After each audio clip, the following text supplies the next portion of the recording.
Je déteste ce genre d'événement. Je me sens comme la cinquième roue du carrosse pendant que toutes les personnes influentes se mêlent et se félicitent mutuellement. Caroline, ma femme, est occupée à parler de son œuvre de bienfaisance. J'ai déjà rencontré le député local, et puis il y a Roger Dewey, le chef local des services de protection de l'enfance. S'il ose encore lui poser la main dessus, je jure que je l'affronterai. La seule raison de la présence de ces gens ici est que Caroline réussit si bien et qu'ils espèrent s'attribuer une part du mérite. Ils me dégoûtent. Le problème, c'est que je me dégoûte aussi moi-même. Regardez-moi, un maître de conférence enseignant l'ingénierie. J'ai opté pour un poste sur une bonne retraite, et je me déteste pour ça. Avant que l'entreprise ne fasse faillite, j'étais le meilleur en ingénierie de contrôle. Puis vint la crise, et il fallait soit déménager, soit prendre un poste à l'université. Nous ne pouvions pas perturber l'éducation des enfants, alors j'ai opté pour un salaire et une retraite sûre. 10 ans plus tard, les enfants sont à l'université et je suis toujours là. Pendant ce temps, Caroline a embrassé sa nouvelle liberté et a montré au monde de quoi elle était capable. Caroline a toujours dit que j'étais le plus intelligent, tout en minimisant ses propres capacités. Je savais que c'était différent, elle était intelligente à sa manière. Caroline était une organisatrice et une personne capable de convaincre les gens. Elle avait été formée comme puéricultrice, mais elle était sous-employée dans ce rôle. Au moment où les enfants ont quitté l'école, elle travaillait comme directrice de crèche frustrée pour une organisation qu'elle était capable de diriger. Quand la directrice a démissionné, je l'ai encouragée à prendre le poste. Elle avait les capacités mais manquait de confiance, alors j'ai fait de mon mieux pour lui donner cette confiance. Je voulais qu'elle réalise son vrai potentiel, parce que c'est ce qu'on fait quand on aime quelqu'un. Elle avait tout donné pour nous, et maintenant c'était son tour. Je n'avais pas réalisé que cela consumerait sa vie, ne me laissant aucune place. D'accord, je l'admets, je suis jaloux, non pas de son travail parce qu'il est meilleur que le mien, mais parce qu'il prend tout son temps et son attention, ne me laissant rien. Je ne lui en veux pas de son succès, je suis fier de ce qu'elle a accompli. C'est juste que ça a ruiné nos plans. Quand les enfants sont partis, c'était censé être notre moment pour faire des choses ensemble, voir le monde. Maintenant ce plan est tombé à l'eau et je la vois à peine. C'est pourquoi je suis ici. Si je ne me présente pas à ces événements, je ne passe jamais de temps avec elle. Qui sait, si ça se passe bien, nous pourrions même partager un petit moment d'intimité en rentrant à la maison. Nous prenons place pour la cérémonie de remise des prix. Caroline salue de la main alors qu'elle monte sur scène. Je me déplace à l'autre bout de la salle et je peux la voir prendre place dans les coulisses à côté de cet individu perturbant des services de protection de l'enfance. Je regarde Caroline faire son discours. Jusqu'à récemment, elle m'aurait demandé de l'aide, mais je n'ai aucune idée de ce qu'il contient. Une célébrité de la radio locale monte au pupitre, présente l'ordre du jour de la soirée et la salle se tait. Caroline est nominée pour 2 prix, un pour son organisation et un à titre individuel. Je reste assis pendant la première partie, attendant les prix des organisations non gouvernementales. Nous savions depuis des mois que le projet de Caroline avait remporté ce prix. On lui a même demandé qui elle voulait pour le présenter. Comme un idiot, j'ai suggéré le chef des services de protection de l'enfance. Ça ne fait pas de mal de les avoir de notre côté, lui avais-je dit avant de découvrir quel genre de personne il était. Maintenant, nous passons à l'organisation qui a fait le plus de progrès dans la prise en charge des enfants, a déclaré notre maître de cérémonie. Ce prix sera remis par le chef des services de protection de l'enfance du comté de Wexford, Monsieur Roger Dewey. Les gens applaudissent, mais pas moi. Ce type est désagréable, il n'est en poste que depuis 6 mois et il a déjà une réputation. Il parle de la façon dont l'organisation est de renaître de ses cendres, mais c'était il y a 2 ans et le conseil qu'il représente faisait partie du problème initial. Quelqu'un l'a bien briefé cependant. Il nous annonce le nom du lauréat et Caroline s'avance pour recevoir son prix. Il retourne à sa place et j'attends le discours. Normalement, je suis aussi familier avec le discours qu'elle. Je suis son public d'essai et son conseiller, mais cette fois-ci, je n'ai aucune idée de ce qu'elle va dire. Elle regarde Dewey et il lui fait un signe de tête. Presque immédiatement, je sens que quelque chose ne va pas. Elle parle politique, discutant des problèmes causés par les coupes budgétaires du gouv. Ornement. J'ai toujours dit que les personnes que l'on critique aujourd'hui pourraient être au pouvoir demain. Je jette un coup d'œil autour de la salle et je vois des visages mal à l'aise. Maintenant, elle remercie les gens, les administrateurs, les directrices de crèche, les travailleurs sociaux. Elle le regarde à nouveau et dit, enfin, et non des moindres, je tiens à remercier monsieur Roger Dewey. Sans son aide et son soutien, nous n'aurions jamais pu aller aussi loin. Je me suis demandé quelle aide et quel soutien il avait bien pu apporter. Ce prix a été décidé avant même qu'il ne prenne ses fonctions.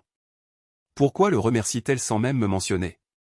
C'est moi qui l'ai aidé à gérer un comité hostile qui voulait fermer le projet. Elle s'assied et il lui pose la main sur le dos. Il passe sa main sur ses épaules, puis plus bas dans son dos.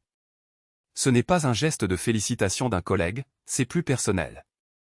Soudain, tout est clair, les réunions tardives, les conférences du week-end et les voyages de collecte de fonds à Londres, tout s'explique en un instant. Je me lève de mon siège. Elle ne fait aucune tentative pour l'arrêter jusqu'à ce que nos regards se croisent. Je n'ai aucune idée de l'expression que j'arbore, mais elle ne peut pas être agréable. Sa bouche s'ouvre sous le choc et elle allait avant de se ressaisir et de continuer à parler tandis que Dewey retire rapidement sa main. Je me dirige vers l'allée et sors de la pièce. Une fois dehors, je vomis dans une poubelle près de la porte et m'appuie contre le mur, haletant dans l'air froid de la nuit. Je réfléchis à ma situation. Ce ne peut pas être vrai, pas ma Caroline. Mais au fond de moi, je sais que c'est le cas. J'enseigne depuis 10 ans et j'ai appris quelque chose sur le langage corporel, ses mains indiquaient clairement la possession. Que dois-je faire maintenant? Est-ce que je rentre et je fais comme si rien ne s'était passé? Puis-je regarder Caroline sans voir le comportement inapproprié de Dewey? Et lui? Puis-je résister à l'envie de l'affronter dès qu'il s'approche de moi? Rentrer n'est pas une option. J'ai besoin de réfléchir et je ne peux pas le faire ici. Où est ma voiture? Trouvant mes clés de voiture, j'appuie sur le bouton de déverrouillage et les lumières clignotent en réponse. Assis dans ma voiture, je me sens un peu isolé des problèmes extérieurs. Je démarre le moteur et rentre chez moi. Je pourrais réfléchir là-bas. Caroline a un autre prix à venir, donc elle sera occupée ici pendant au moins 1 heure de plus. Je suis sur la route avant que les arguments ne commencent dans ma tête. Qu'est-ce que tu fais? Demande une voix dans ma tête. Tu ne peux pas être sûr qu'il se passe quelque chose. Ce n'est pas comme si tu les avais pris sur le fait. Mais je sais ce que j'ai vu, c'était évident. Mais il pourrait y avoir une explication raisonnable. Oui, il était trop familier avec elle, mais est-ce suffisant? Alors que je descends la colline vers le pont, j'arrive à un carrefour. 2 voitures approchent, la première ralentit pour tourner à gauche et la seconde tente de dépasser, mais il n'y a pas assez de place. Je réagis trop lentement. La voiture essaie de se rabattre, mais je percute son arrière, ce qui me projette de côté. L'impact déclenche les airbags et je ne vois plus rien. Il y a un autre impact et tout devient noir. Des lumières bleues clignotent à l'extérieur. J'essaie d'atteindre la porte et une douleur aiguë me transperce. Je ne peux pas bouger, j'ai l'impression d'être cloué au siège. La porte est ouverte et un homme trapu en combinaison verte se tient devant moi. Salut, l'ami, je m'appelle George, je suis ambulancier. Comment dois-je vous appeler? John. D'accord, John, voyons ce que nous avons ici. Il sort une lampe de poche et regarde autour de lui, puis ouvre la porte arrière et vérifie à l'intérieur. John, mon vieux, je ne vais pas vous mentir, nous avons de sérieux problèmes ici. Il y a un tuyau du pont qui est passé à travers la voiture, à travers vous et dans le siège. Je vais appeler les pompiers pour vous sortir. George me quitte et je me demande comment les choses pourraient empirer. Quelques minutes plus tard, il revient et me parle pendant que nous attendons. D'autres lumières bleues signalent l'arrivée de l'équipe de pompiers et de secours. George va leur parler, puis revient vers moi. Eh bien, John, j'espère que vous n'êtes pas trop attaché à cette voiture, car ils vont devoir vous découper. La voiture est fichue, mais nous allons vous sortir de là. Je hoche la tête et George commence à s'écarter. George, mes jambes vont bien? Oui, l'ami, elles ont l'air d'aller bien. C'est juste que je ne sens rien là-bas. Son expression joyeuse s'estompe et je réalise que je suis en grave danger. Il découpe la voiture, d'abord les portières, puis le toit. Les projecteurs rendent tout trop lumineux et je vois le tuyau sortir de mon abdomen. George me rassure, mais le processus est le NT. Alors qu'il coupe le tuyau, je suis entouré de gens et quelqu'un m'injecte quelque chose dans le dos de la main. Tout redevient noir. Je me réveille dans une pièce très éclairée, la gorge sèche. Caroline est là, toujours vêtue de sa robe de la présentation. Elle me tourne le dos, le même dos que Dewey touchait. Je suis allongé sur le côté, soutenu par des oreillers. Je cherche de l'eau, mais n'en trouve pas de l'eau, murmurai-je d'une voix rauque. Elle se tourne au son de ma voix et se précipite vers le lit. Dieu merci, tu vas bien. Je me suis tellement inquiété pour toi, dit-elle en appuyant sur le bouton d'appel pour appeler l'infirmière. Qu'est-il arrivé? Qu'est-ce que tu faisais? L'infirmière entre précipitamment dans la chambre et Caroline lui fait de la place. Comment allez-vous, monsieur Fletcher? J'ai soif, très soif. Je ne peux pas encore vous donner d'eau, cela pourrait vous rendre malade, cher. Sucez ça, cela vous aidera un peu. Elle place un petit glaçon dans ma bouche. C'est trop froid mais apaisant. Essayez de ne pas trop parler. Je vais prévenir le médecin que vous êtes réveillé et il viendra vous parler bientôt. Caroline revient, les yeux rouges et les larmes coulant sur ses joues. Elle prend ma main et la serre. Quand la présentation a été terminée, je t'ai cherché partout, mais je ne t'ai pas trouvé.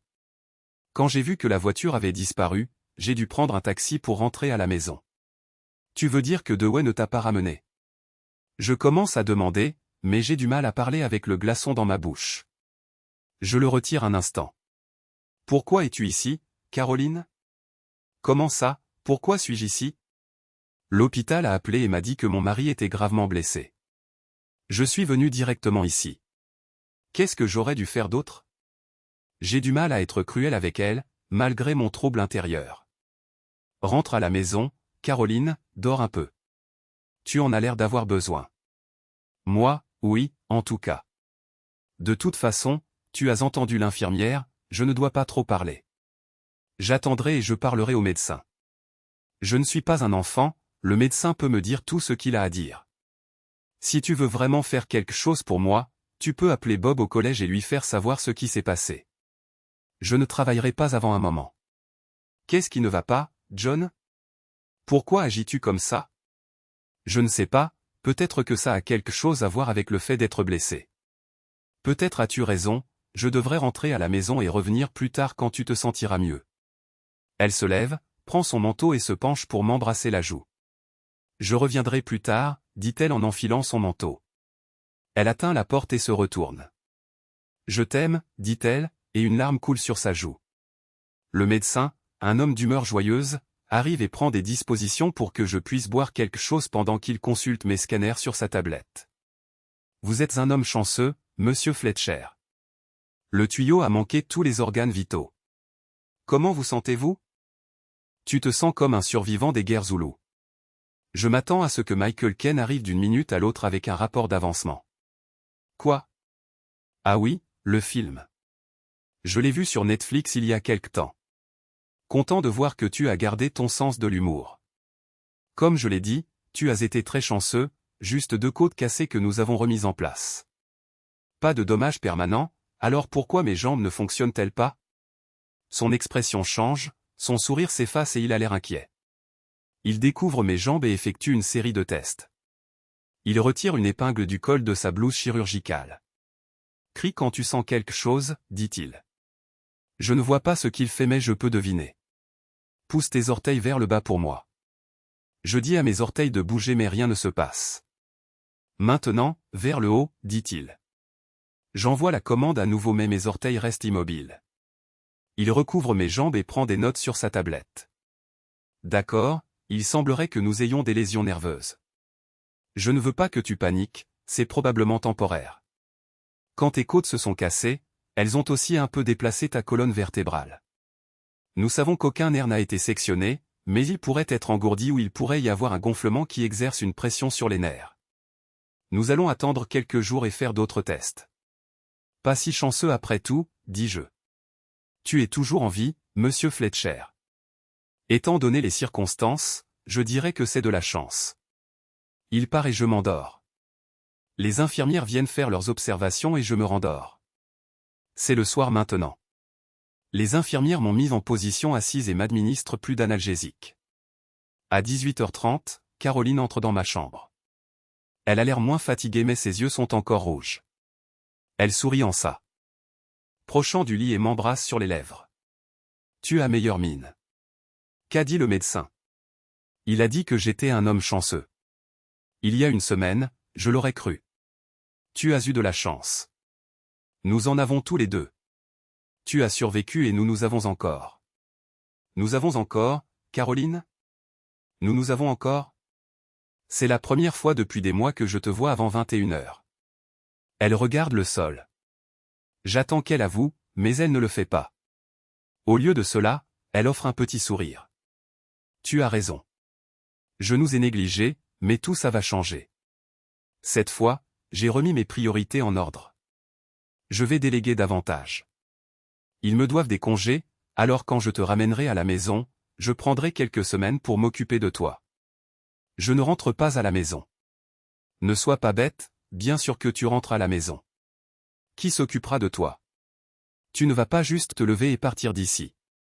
Pendant une seconde, je me demande si elle est au courant pour mes jambes, mais ensuite je réalise que même les infirmières ne seront pas informées tant qu'il n'y aura pas de diagnostic. Non, elle s'attend à ce que je sois libéré dans les 10 prochains jours. Mes côtes ne me laisseront pas faire grand-chose et je doute que je sois dehors avant quelques semaines, mais quand ils me laisseront sortir, je ne rentrerai pas à la maison. Tu vois, je sais ce qui s'est passé entre toi et Dewey. Son visage commence à rougir et elle détourne brièvement le regard avant de croiser mon regard à nouveau. Il ne se passe rien entre nous. Qui t'a dit une chose pareille?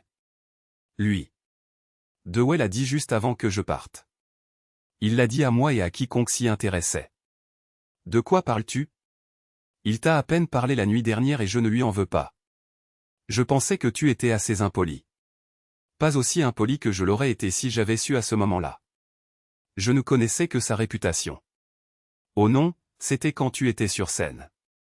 Il n'a pas eu besoin de mots pour faire passer son message. Tu sais ce qui s'est passé. Tu m'as vu me lever l'air en colère, mais je ne savais pas que tu regardais. Regarder? Tu penses que je voulais être témoin de votre proximité? Je t'admire et je suis fier de te voir réaliser ce que j'ai toujours su que tu pouvais faire. C'est ce que j'ai ressenti quand les choses ont commencé à mal tourner, quand Dewey avait ses mains partout sur ton dos et que tu n'as rien fait pour l'arrêter. Je la regarde défaire le bouton du haut de sa blouse et essayer de se rafraîchir en éventant le devant de sa blouse. Pourquoi font-ils ces endroits si chauds, dit-elle rhétoriquement sans attendre de réponse.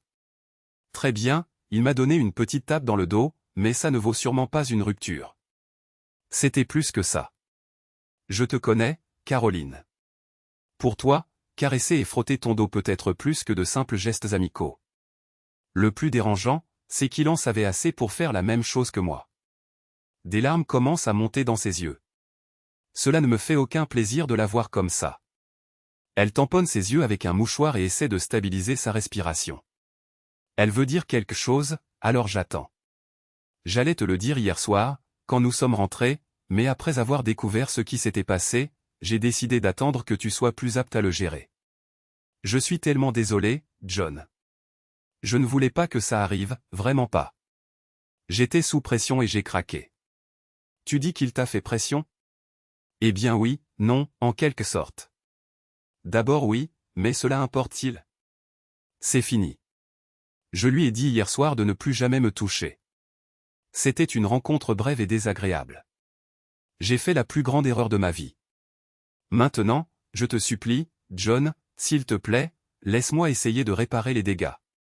Nous pouvons surmonter ça, je sais que nous le pouvons. J'aimerais avoir ta confiance, Caroline, mais la vérité est que je ne l'ai pas. J'ai perdu mon respect de soi il y a longtemps. Découvrir que j'ai perdu ton respect m'a profondément affecté. Tu n'es pas la seule à avoir fait des sacrifices pour notre famille. J'ai sacrifié une bonne carrière parce que nous ne pouvions pas perturber l'éducation des enfants en déménageant dans une autre partie du pays.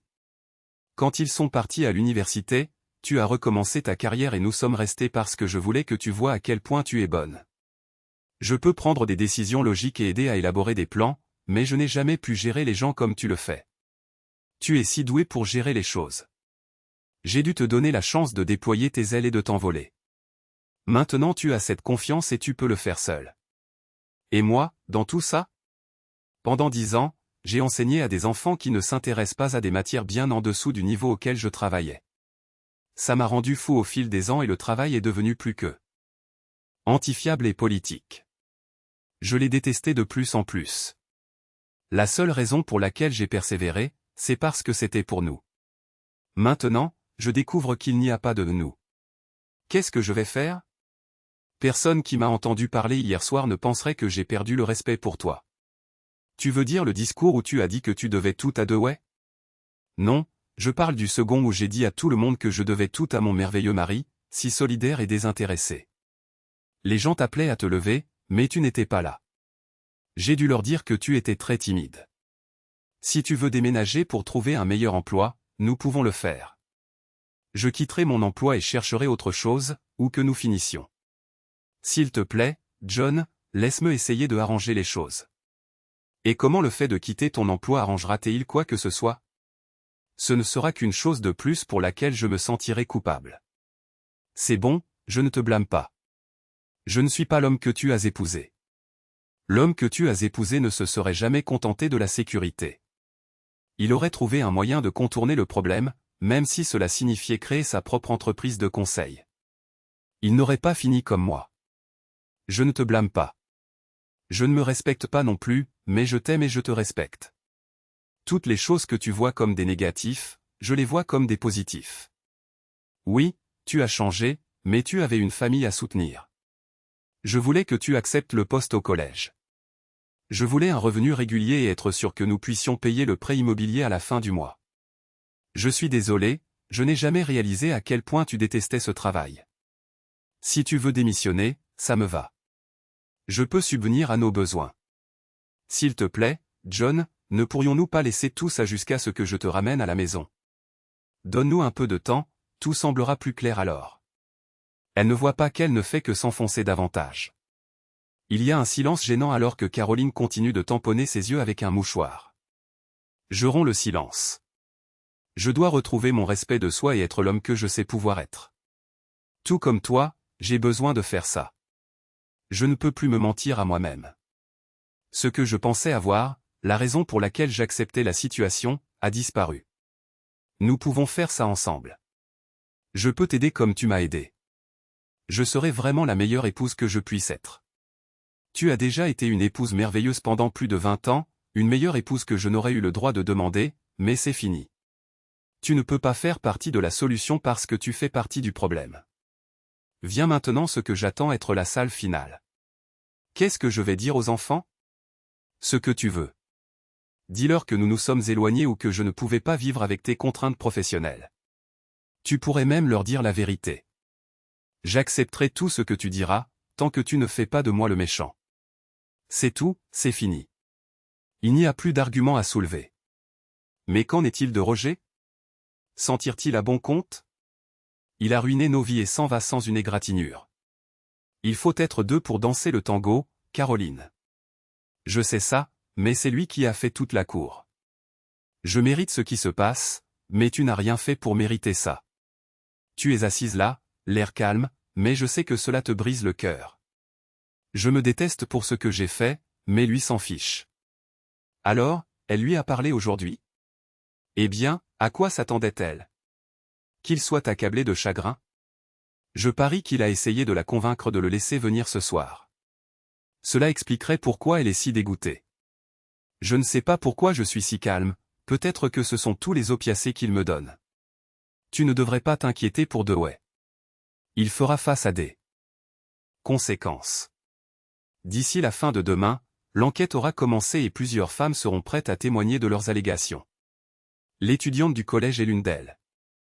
J'ai essayé de t'en parler il y a 2 semaines, mais tu étais trop fatigué. Elle sanglote à chaudes larmes et tout ce que je peux faire, c'est m'asseoir et regarder. Je suis tiraillé entre le désir de la réconforter et la pensée qu'elle le mérite. Dewey l'a invitée à dîner pour discuter de ses besoins de financement. Il s'est agacé quand elle a voulu amener son mari. Elle réalise quelle idiote elle a été et à quel point Dewey est une personne sans valeur. Elle se lève et quitte la pièce en courant, les larmes coulant sur son visage. Je reste assis et j'attends. Je sais qu'elle reviendra. Ce n'est pas fini tant qu'elle n'a pas fait une dernière tentative, ou du moins c'est ce qu'elle pense. Elle revient, les traces de larmes sont effacées, ainsi que tout son maquillage. Ses yeux sont encore rouges et elle semble prête à pleurer à nouveau à tout moment. Alors, tu vas le dénoncer? Tu sais que cela se répercutera sur moi. Tu iras bien. Ton comité ne voudra pas te perdre. Je devrais le savoir, j'ai trouvé la moitié d'entre eux pour toi. Ils reconnaissent une bonne chose quand ils la voient. Le pire que tu auras, c'est un avertissement écrit. Dewey est une autre affaire. Séduire des femmes dont les organisations dépendent de lui pour le financement? Je pense que le conseil verra ça d'un très mauvais œil. Il a probablement tout fait aux frais de l'entreprise. Quand je leur donnerai les dates des conférences de week-end et des voyages de collecte de fonds à Londres, je suis sûr qu'ils enquêteront. Si j'ai raison, c'est de la fraude. Il pourrait aller en prison. J'espère que tu en valais la peine. Elle s'assoit à côté du lit, incapable de contrôler ses pleurs. Tu pourrais essayer de le sortir de là en niant tout. Elle tend une main vers moi, secouant la tête tout en continuant de pleurer. Je suis calme, insensible à son déferlement de chagrin. Elle pleure pour ce qu'elle doit savoir être la fin. J'attends qu'elle cesse de pleurer et finalement elle le fait. Elle essuie ses yeux et essaie de se ressaisir. Alors, que se passe-t-il maintenant? Si tu ne rentres pas à la maison, où iras-tu? Je resterai ici jusqu'à ce que je puisse me débrouiller seul, puis je trouverai un endroit où vivre. Je te ferai savoir où me trouver si tu décides de vendre la maison. Tu pourras m'envoyer ma moitié. Non, je veux dire nous, qu'est-ce qui nous arrive? Eh bien, le docteur estime que les ruptures nettes guérissent plus vite, alors peut-être ferais-tu mieux de partir maintenant et de ne pas revenir. Mais je t'aime. Puis libère-moi. Elle baisse la tête et déglutit. Pour la première fois de leur vie ensemble, elle a renoncé à accepter la défaite. Elle se lève, vient près du lit, m'embrasse la joue, puis se tourne et marche vers la porte. Elle essuie une larme, me fait un signe de la main, puis elle est partie. Ce n'est pas fini. Pas encore. Pas pour elle. Elle reviendra pour essayer à nouveau. Les garçons viendront me voir et me feront pression pour que je rentre à la maison, pour lui donner une autre chance. Qui sait, s'ils persistent assez longtemps, ils découvriront peut-être même la paralysie. Cela ne fera aucune différence. C'est comme si un interrupteur s'était allumé dans mon cerveau, pour la première fois, je suis en tête de ma liste de priorités. Je n'ai besoin de la pitié de personne. Avec ce que j'ai en tête, je n'ai pas besoin de jambes. L'université ne déplacera pas mon laboratoire au rez-de-chaussée ou dans un bâtiment avec ascenseur. Je peux probablement négocier un accord de rupture et des indemnités d'assurance. J'aurai du temps pour remettre mes compétences à jour. Peut-être le docteur a-t-il raison, je suis un homme chanceux. Chanceux d'être en vie, chanceux d'avoir découvert cela quand j'ai encore le temps de recommencer. J'ai la chance d'avoir l'argent pour tenir le coup jusqu'à ce que je remonte l'échelle. Pourquoi alors me sentir si vide à l'intérieur? Je ne veux pas faire ça. Je ne le veux jamais. J'ai dû donner 2 douzaines ou plus de présentations et de conférences l'année dernière, mais je n'y suis toujours pas habitué. Les papillons me battent dans l'estomac alors que je traverse les jardins d'embankement en direction de l'IET Place. Bonjour, Michael, dis-je en atteignant ma destination. Michael Faraday ne dit rien, les statues sont comme ça. Il se contente de se tenir là, regardant les jardins et la rivière. Vous n'avez pas vu une jolie jeune femme, par hasard? Environ 1,73 m, de longs cheveux foncés, généralement en queue de cheval, des pommettes hautes, une jolie silhouette, mais elle est cachée sous un pantalon et un pull ample. Non, je ne pensais pas. Elle sera en retard. Elles le sont toujours, n'est-ce pas? Michael et moi avons noué une sorte de relation. C'est le discret, il me laisse toujours une chance de parler, et oui, c'est un de mes héros. Aucune visite à Londres n'est complète sans un petit mot avec Michael. Aujourd'hui, je visite sa maison, l'Institut de technologie de l'ingénierie, en tant que conférencier invité. J'aimerais juste que Lorraine arrive. Elle sait exactement quand lancer la vidéo et changer les diapositives sans que j'aie à lui dire. Je ne veux briefer personne d'autre. J'espère qu'elle n'a pas manqué son train, dis-je tandis que la statue reste silencieuse. Mes pensées sont perturbées par le claquement de talons hauts derrière moi. Je me retourne et la voilà, vêtue d'un tailleur-jupe bleu et de talons hauts. Tu as des jambes. Oh, tu as remarqué? Je ne les sors que pour les occasions spéciales, et tu avais dit que je devais me mettre un peu plus sur mon 31. Elle fait un petit tour pour moi. Alors, comment est-ce que je me trouve? Je lève les yeux vers la statue. Alors Michael, qu'en penses-tu? Je marque une pause avant de me tourner vers eux. Elle est le. Michael pense que tu es absolument magnifique. Et toi? Ça ira. Viens, nous devons nous assurer que tout est bien en place et je te présenterai à quelques personnes. Elle passe son bras sous le mien et nous nous tournons vers l'entrée principale. Je tends la main pour frotter le pied de la statue. Souhaite-moi bonne chance, dis-je à Michael alors que nous nous dirigeons vers les marches. Bonne chance. Je m'arrête et me retourne. Il n'y a personne derrière moi. Tout le monde va qu'à ses occupations. Quoi donc, demande Lorraine. Tu as entendu ça? Quelqu'un a dit bonne chance. Maintenant, je commence à m'inquiéter.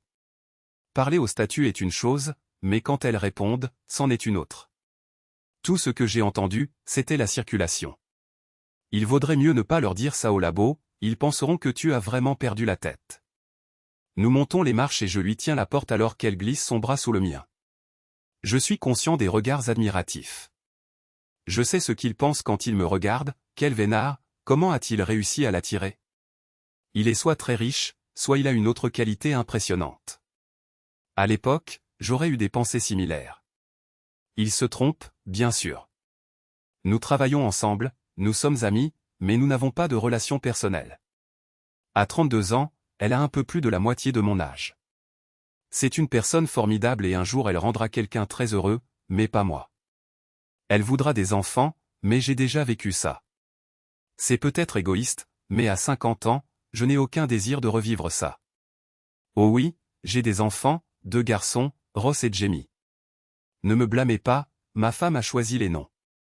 J'en ai une aussi, une femme, bien que nous ne nous voyons plus beaucoup maintenant. Cela fait 5 ans que nous nous sommes séparés. Les garçons partagent leur temps de visite entre nous. Ross s'est marié il y a 2 ans, c'était la dernière fois que je l'ai vu. Nous n'avons pas eu l'occasion de parler. Qu'est-ce que c'est? Un comité d'accueil. Ils sont 3 à se tenir entre nous et l'amphithéâtre. Je reconnais celui du milieu, Thomas Horn, président de l'Institut. Alors qu'il me tend la main, je suis conscient des flashs des appareils photo. C'est autre chose à laquelle j'ai dû m'habituer au cours de la dernière année. Ce ne sont pas des paparazzi, ces gens viennent normalement de magazines internes. Ils ne sont pas intrusifs, mais parfois on aimerait juste qu'ils ne soient pas là. Monsieur Fletcher, bienvenue à l'Institut. Je n'aime pas le désillusionner, mais je suis membre depuis 25 ans et je suis venu ici plusieurs fois auparavant. Pas de comité d'accueil à l'époque. C'est merveilleux de voir la différence qu'une apparition à la télévision peut faire. Il présente ses 2 associés, puis leur parle de moi. Monsieur Fletcher est l'homme qui a créé le bras bionique présenté la semaine dernière dans l'émission Techno S-Spot. Non, Monsieur Horn, les laboratoires mains forts ont fabriqué le bras. Je peux vous assurer que c'était un travail d'équipe. Oui, bien sûr, mais vous êtes le chef de cette équipe. Oui, je le suis, mais chacun de nous joue son propre rôle. Le docteur Stockbridge, ici, est notre magicienne de la mécanique. Elle mérite tout autant de reconnaissance. Leurs visages prennent une expression choquée alors que Lorraine lui tend la main. Puis, après d'autres poignées de main et échanges de civilité, nous entrons dans l'amphithéâtre. Tu as fait ça exprès. Tu adores embarrasser la vieille garde, n'est-ce pas? Ils l'ont mérité. Ils devraient être plus avertis. Des attitudes comme les leur empêchent les femmes d'intégrer l'ingénierie. Eh bien, puisque nous sommes une si bonne équipe, peut-être pourrais-tu nous apporter 2 cafés pendant que je vérifie les installations. Je dois admettre que travailler avec Lorraine a ses avantages. La regarder monter sur scène m'en a révélé un, sa jupe s'est un peu relevée, alors qu'elle se penchait en avant, elle moulait sa silhouette. Je suis sûr qu'une personne chanceuse se rapproche d'elle. Je pars à la recherche de café. Un regard en arrière vers Lorraine me rappelle ce qui manque dans ma vie. Je manquais de compagnie à la maison. Si Lorraine trouve bizarre de parler aux statues, que dirait-elle de parler à des grille-pains et des bouilloires? Je manque de la sensation d'une compagne dans mon lit la nuit, de tendre la main le matin et des baisers du matin. Oh oui, l'intimité est agréable, mais je peux la trouver ailleurs. Mon Dieu, la dernière fois que j'étais à Boston, Siobhan m'a presque submergé. Ce que cette fille ne savait pas sur la proximité physique ne valait pas la peine d'être connu. Les gens me disaient que les Américains étaient enthousiastes à propos des accents anglais, mais Siobhan voulait même que je parle pendant que j'étais avec elle. Le problème était que nous ne pouvions pas être ensemble sans une passion intense. Ce n'est pas ce qui me manque. Je retourne à l'amphithéâtre avec 2 cafés alors que les délégués commencent à arriver. Je prends place au premier rang, regardant Lorraine tout préparé. J'imagine ce que ce serait de me réveiller à ses côtés le matin. J'imagine qu'elle serait plus douce, plus tendre que Siobhan. Sans doute, une personne chanceuse le découvrira assez tôt. Bien sûr, c'est de ma faute si je me sens ainsi. J'ai une femme qui m'envoie encore des cartes d'anniversaire chaque année, m'invite à passer Noël avec elle et la famille, et pour une raison quelconque, marque même notre anniversaire de mariage. Elle me reprendrait quand je voudrais, les garçons l'ont dit, mais je ne peux pas me résoudre à le vérifier. Elle a eu une liaison avec un homme qui contrôlait une grande partie de son financement. Pendant que je travaillais dur pour m'assurer qu'elle avait le soutien nécessaire pour réaliser son potentiel, elle passait son temps libre avec quelqu'un d'autre. Je ne lui ai jamais vraiment donné une chance de s'expliquer. Quelle explication pouvait-il y avoir? Je ne lui ai pas dit que cette découverte avait contribué à mon accident.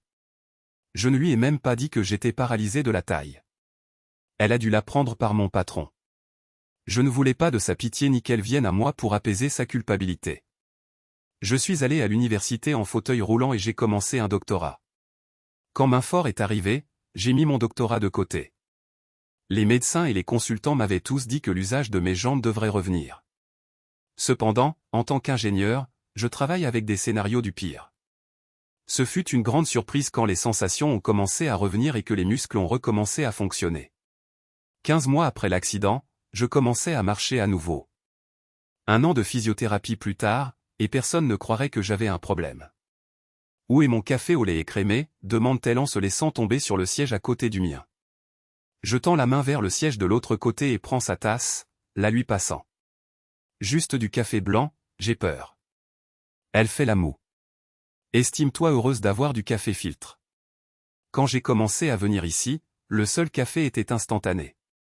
Elle prend son café et le sirote. La deuxième gorgée me dit qu'il est acceptable. On en est où, chef? Dernier créneau avant le déjeuner. Une place de choix. Alors, on a un peu d'attente. Environ 1h30. Nous avons d'abord des communications intéressantes à présenter. Installe-toi et profitant. C'est notre tour maintenant. Lorraine et moi montons sur scène. Ma communication est consacrée au système de contrôle que nous avons développé. Cependant, je sais par expérience que nous aurons des questions sur chaque aspect du développement de nos membres. Je présente la communication et Lorraine lance la vidéo. Certaines personnes dans le public comprennent à quel point ces choses sont difficiles. Quand nous montrons notre sujet tenant un verre de vin dans sa main bionique et le levant pour siroter, j'entends quelques halètements audibles. Je décris le système de contrôle multicouche et les guides à travers la manière dont les différents problèmes sont gérés. Puis c'est fini et nous répondons aux questions. Je vois que Lorraine s'y met vraiment alors qu'elle répond aux questions sur la répartition du poids et la transmission de puissance. Puis vient une question qui me surprend, pourquoi avez-vous abandonné l'enseignement? Pendant un instant, je suis sidéré, mais ensuite je réponds, parce que j'étais un professeur horrible. Il faut une personne particulière pour être bonne en enseignement, et je ne suis pas cette personne. La première partie provoque un petit rire de l'audience, mais il se calme vite. Vous n'étiez pas si mauvais. Vous m'avez fait entrer à l'université et maintenant me voilà. Je suis désolé, il fait un peu sombre ici, monsieur. Comment vous appelez-vous? Daniel Reynolds. Ah oui, je me souviens de vous, Daniel. Peut-être pourrions-nous discuter à l'heure du déjeuner. L'animatrice leur dit que c'est la dernière question et sa voix résonne dans le système de sonorisation. Dr Fletcher, c'est bien Dr Fletcher, n'est-ce pas? D'où tient-elle ça? Je n'avais pas assisté à la cérémonie et n'en avais presque parlé à personne. Oui, en effet, mais cela n'a pas d'importance. Le visage de Lorraine prend une expression surprise même à travers le système de sonorisation de l'amphithéâtre. Je reconnais sa voix. Qu'est-ce qui vous fait abandonner un projet? Je connais l'importance de la question, même si le public ne la saisit pas. Pour la première fois, j'ai du mal à trouver une réponse. Lorraine vient à mon secours et saisit le micro. Il n'abandonne jamais, dit-elle. Il les classe simplement et attend que la situation change. Le questionneur revient pour une dernière tentative, alors, que doit-il se passer pour que vous repreniez un projet que vous avez précédemment abandonné? Comme l'a dit le docteur Stockbridge, nous attendons que quelque chose change. Nous examinons les projets, tant actifs que dormants, à intervalles réguliers. Si un changement rend le projet viable, nous le rouvrons. Parfois, un membre de l'équipe peut nous montrer que nous avons eu tort de le laisser de côté au départ. Le maître de cérémonie annonce que le déjeuner est servi et le public se disperse. Je me tourne pour voir Lorraine me lancer un regard curieux. « Docteur Fletcher, quand comptiez-vous me le dire ?» Je ne voulais pas faire de vagues. Les gens auraient pu penser que j'essayais de rivaliser. Ne sois pas ridicule, personne à main forte ne se soucie de ce genre de choses. Je suis contente que tu l'aies terminé, mais je suis curieuse de savoir pourquoi. Je déteste les détails inachevés, et les gens en Amérique pensaient que cela donnerait un statut plus élevé aux conférences. Ce n'est vraiment pas grand-chose. Cela semblait important pour quelqu'un. Qui est cette femme? C'est ma femme. Pour une raison quelconque, elle veut que je sache qu'elle me surveillait. Votre femme? Et vous ne saviez pas qu'elle serait là? Nous sommes séparés. Je crois que c'est le mot. Ce que je ne comprends pas, c'est comment elle est entrée ici. Cet événement est censé être réservé aux membres et à leurs invités. Elle vous a tendu un piège, n'est-ce pas? Je hoche la tête et sens son bras autour de ma taille. Nous pourrions renverser la situation en allant déjeuner dehors. Non, la consigne est de passer le déjeuner à réseauter. Lorraine finit de ramasser ses affaires, puis me prend le bras. Viens, docteur Fletcher, allons déjeuner. Nous nous dirigeons vers le hall principal, puis dans la salle à manger où nous découvrons un somptueux buffet. Lorraine me précède, ajoutant des choses à son assiette. J'ai conscience de la présence de quelqu'un juste derrière moi, donc je ne suis pas surpris d'entendre une voix. Vous avez tort. Vous étiez un excellent professeur. Sans vous, j'aurais peut-être été envoyé dans une zone de guerre au lieu d'assister à des événements comme celui-ci aux frais de l'entreprise. Oh, eh bien, tu étais un cas unique, Daniel. Et qui dit que j'avais raison? Mais vous l'étiez. Obtiens d'abord ton diplôme, avez-vous dit, puis tu pourras entrer comme officier. Alors j'ai obtenu mon diplôme. J'ai tellement appris que j'ai réalisé que je ne voulais plus m'engager dans la marine. Je voulais concevoir des choses, construire de nouveaux systèmes. Tu savais que ça arriverait. Tu me donnes plus de crédit que je n'en mérite. J'ai vu comment les défis t'affectaient. Je savais qu'il y avait quelque chose de puissant entre tes deux oreilles. Il fallait juste que tu te réveilles et que tu t'en rendes compte. Il me sourit, se souvenant de quelque chose que je leur disais au début de chaque cours. Je tape Lorraine sur l'épaule et elle se tourne vers nous. Lorraine, je voudrais te présenter Daniel Reynolds, l'un de mes étudiants de l'époque où j'enseignais. Dan, voici le docteur Lorraine Stockbridge, ma collègue de Minfort Lab. Lorraine lui tend la main et Daniel la serre. Il me fait un sourire entendu. J'allais te demander si tu avais envie d'une bière ce soir, mais je suppose que tu as mieux à faire. Je suis sûr que nous serions ravis de prendre une bière avec vous ce soir, n'est-ce pas, Lorraine? Seulement si nous pouvons commencer au Savoie. Je veux pouvoir dire que j'ai mangé à l'hôtel Savoie. Je ne leur dirai pas que ce n'était que des amuse-gueules.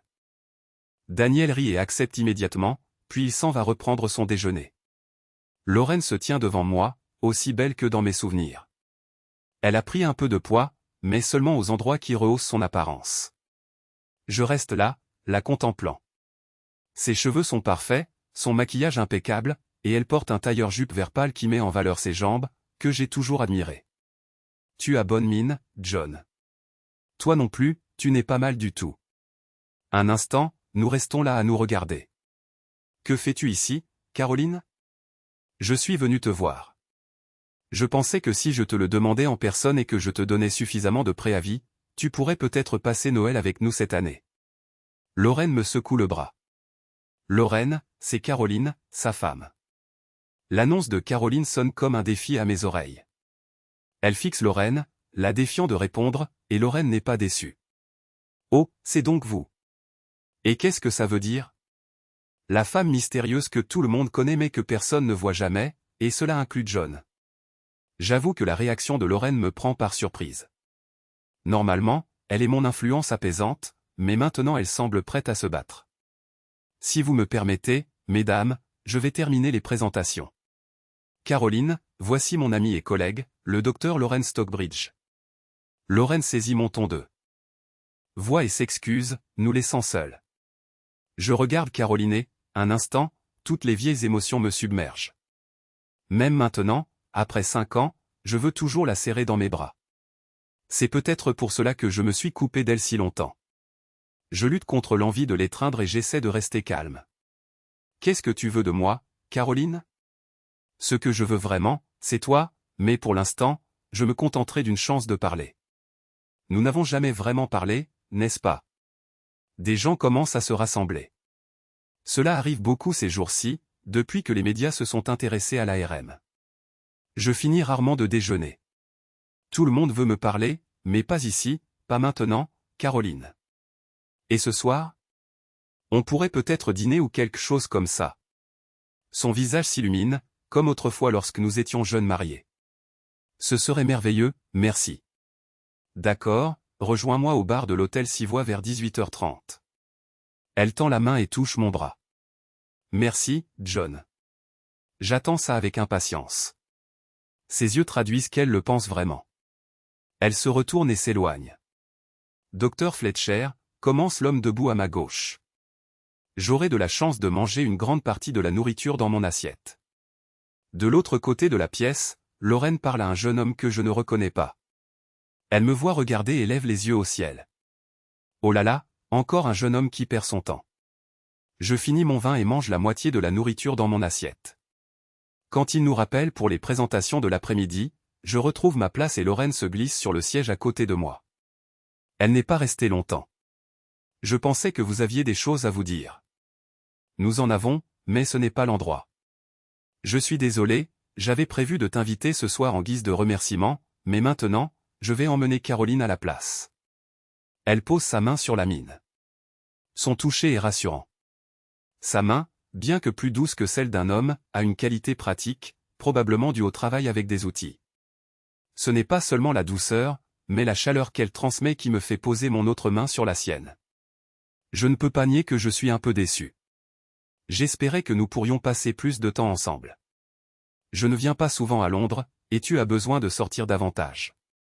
En fin de compte, c'est ta femme, et que tu le veuilles ou non, tu dois ressentir quelque chose pour elle, sinon vous seriez déjà divorcés. Je me tourne et plonge mon regard dans ses yeux. Si tu savais les conflits qui se déroulent dans ma tête, tu ne dirais pas ça. C'est juste plus facile de voir la bonne chose à faire quand on n'est pas impliqué. Merci, dis-je en lui tapotant la main avant de reporter mon attention sur la scène. Elle ne bouge pas sa main, me laissant réfléchir quelques instants. John, tu sais que je suis toujours là pour toi, n'est-ce pas? N'importe quand, n'importe où, il suffit d'appeler. Je lui tapote la main à nouveau. Que ferais-je sans toi? Exactement ce que tu fais maintenant, juste avec quelqu'un d'autre. Nous nous taisons alors que la première présentation de l'après-midi commence. Je me sens coupable de ne pas accorder toute mon attention aux présentations. Je lirai les documents plus tard. Mon esprit est préoccupé par Caroline. Lorraine pourrait-elle avoir raison? L'aimerais-je encore? Est-ce pour cela que je n'ai pas divorcé? La voir aujourd'hui a ravivé tous ses sentiments. Je voulais vraiment la serrer dans mes bras. Une chose est certaine, je dois mettre de l'ordre dans mes émotions. L'événement est terminé pour aujourd'hui. Lorraine et moi retournons à notre hôtel. Elle monte dans sa chambre pendant que j'échange quelques mots avec le concierge. Après une douche et m'être changé pour des vêtements plus décontractés, je retourne dans le foyer où je discute à nouveau avec le concierge. Les portes de l'ascenseur s'ouvrent et Lorraine en sort, vêtue d'une robe de cocktail argentée scintillante qui s'arrête juste au-dessus du genou et dévoile un léger décolleté. Ses cheveux, qui ne sont plus attachés en queue de cheval, rebondissent sur ses épaules tandis qu'elle s'approche. Elle porte un trench coat vert foncé. Sa vue me coupe le souffle. Waouh! Je veux dire, juste waouh! Si tu essaies de me faire regretter de t'avoir posé un lapin ce soir, tu fais un travail fantastique. Elle s'approche et me prend le bras. Tu ne m'as pas posé de lapin. Ce n'est pas comme si nous avions un rendez-vous ou quoi que ce soit. J'ai juste pensé que nous pourrions sortir quelque part, alors j'ai apporté cette robe. Eh bien, je suis sûr que tu ne seras pas déplacé au bar du Savoie. Laisse-moi t'aider avec ton manteau. Je tiens son manteau ouvert et l'aide à l'enfiler. Elle se tourne et prend mes mains dans les siennes. Sois prudent ce soir, John. Elle t'a tendu une embuscade. Jour 8, t'as pris à un endroit où tu ne voulais pas qu'elle fasse une scène. On ne fait pas ça à moins de vouloir quelque chose. Assure-toi juste de ne rien lui donner que tu ne veuilles pas. Elle lâche mes mains et ajuste mon col de chemise et ma veste, me surprenant en m'embrassant la joue. C'était pourquoi. Juste pour te rappeler que je suis toujours là pour toi. Elle me tapote la poitrine, puis passe son bras dans le mien. Nous nous dirigeons sur le Strand, en direction du Civois. Caroline est déjà là, sirotant un jus d'orange. Elle semble surprise quand j'arrive avec Lorraine, observant chaque détail de l'apparence de la jeune femme. Un air de déception se répand sur son visage. Oh, pardon, je n'avais pas réalisé que nous sortions en groupe. Ne t'inquiète pas, Caroline. Je pense qu'il a un plan, mais il ne m'a pas dit ce que c'était. Tout sera clair une fois que Daniel sera arrivé. Quand Daniel arrive, vêtu d'un jean et d'une doudoune, il a l'air un peu gêné. Je m'attendais à aller au pub juste nous deux. Maintenant, je me sens un peu déplacé. Je lui commande une bière et expose mon plan. Dan, j'espère que tu vas me rendre un service. Lorraine a toujours voulu voir le roi lion et j'avais prévu de l'y emmener. Cependant, quelque chose d'autre est arrivé et j'ai dû changer mes plans. Alors, je me demandais si tu serais assez gentil pour l'accompagner au théâtre. Eh bien, oui, je suppose, mais, qu'en est-il de Lorraine? Lorraine rit doucement tandis que Daniel commence à rougir, mais il retrouve vite son calme. Il jette un coup d'œil à Lorraine, assise sur un tabouret de bar, les jambes croisées. Pardon, je veux dire que j'adorerais. J'étais juste un peu surpris, c'est tout. Je saisis Lorraine. Tu es d'accord avec ça, je lui murmure. Elle hoche la tête et murmure en retour, il est plutôt mignon. J'espère que Daniel n'a pas entendu ça. Aucun homme ne veut être considéré comme mignon. Je tends une carte de crédit de l'entreprise à Lorraine. Prends de quoi manger. Vos billets sont au guichet, donne-leur juste mon nom. Tandis qu'ils partent, Caroline me donne un coup de coude. Tu l'as bien dressé. Sa déception se voit à peine. Je ne sais pas ce que tu veux dire.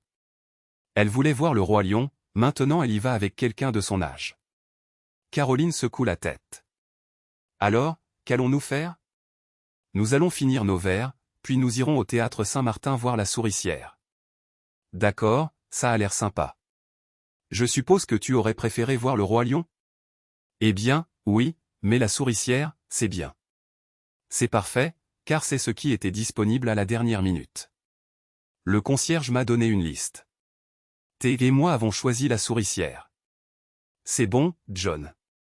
Je suis sûr que La Souricière sera bien.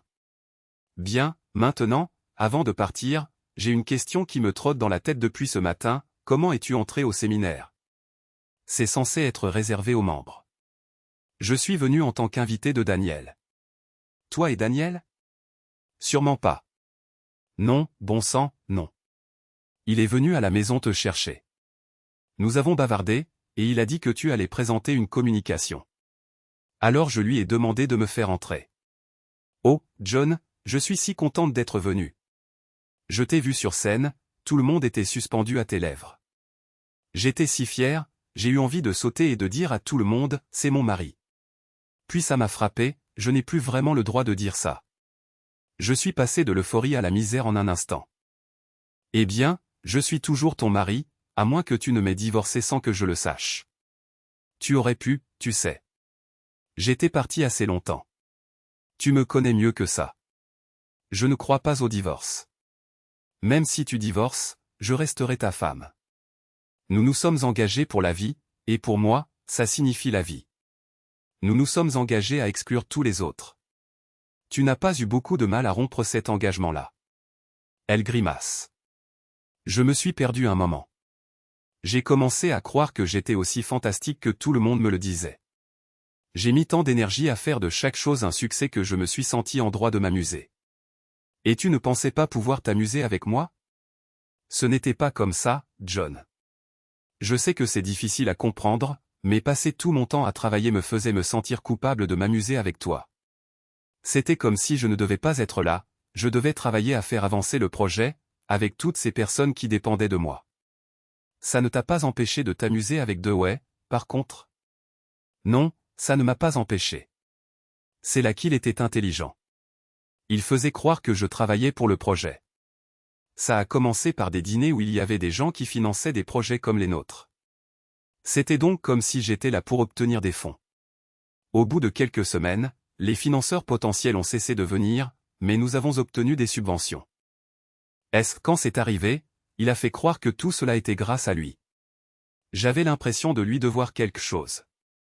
Tout cela était très subtil, mais je me suis senti sous pression quand il m'a demandé d'aller à Londres avec lui. J'ai senti que je lui devais. Alors tu lui devais ton corps? Oh non, John, s'il te plaît. J'ai traversé ça tellement de fois, et tu ne pourrais pas me faire me sentir plus mal que je ne le suis déjà.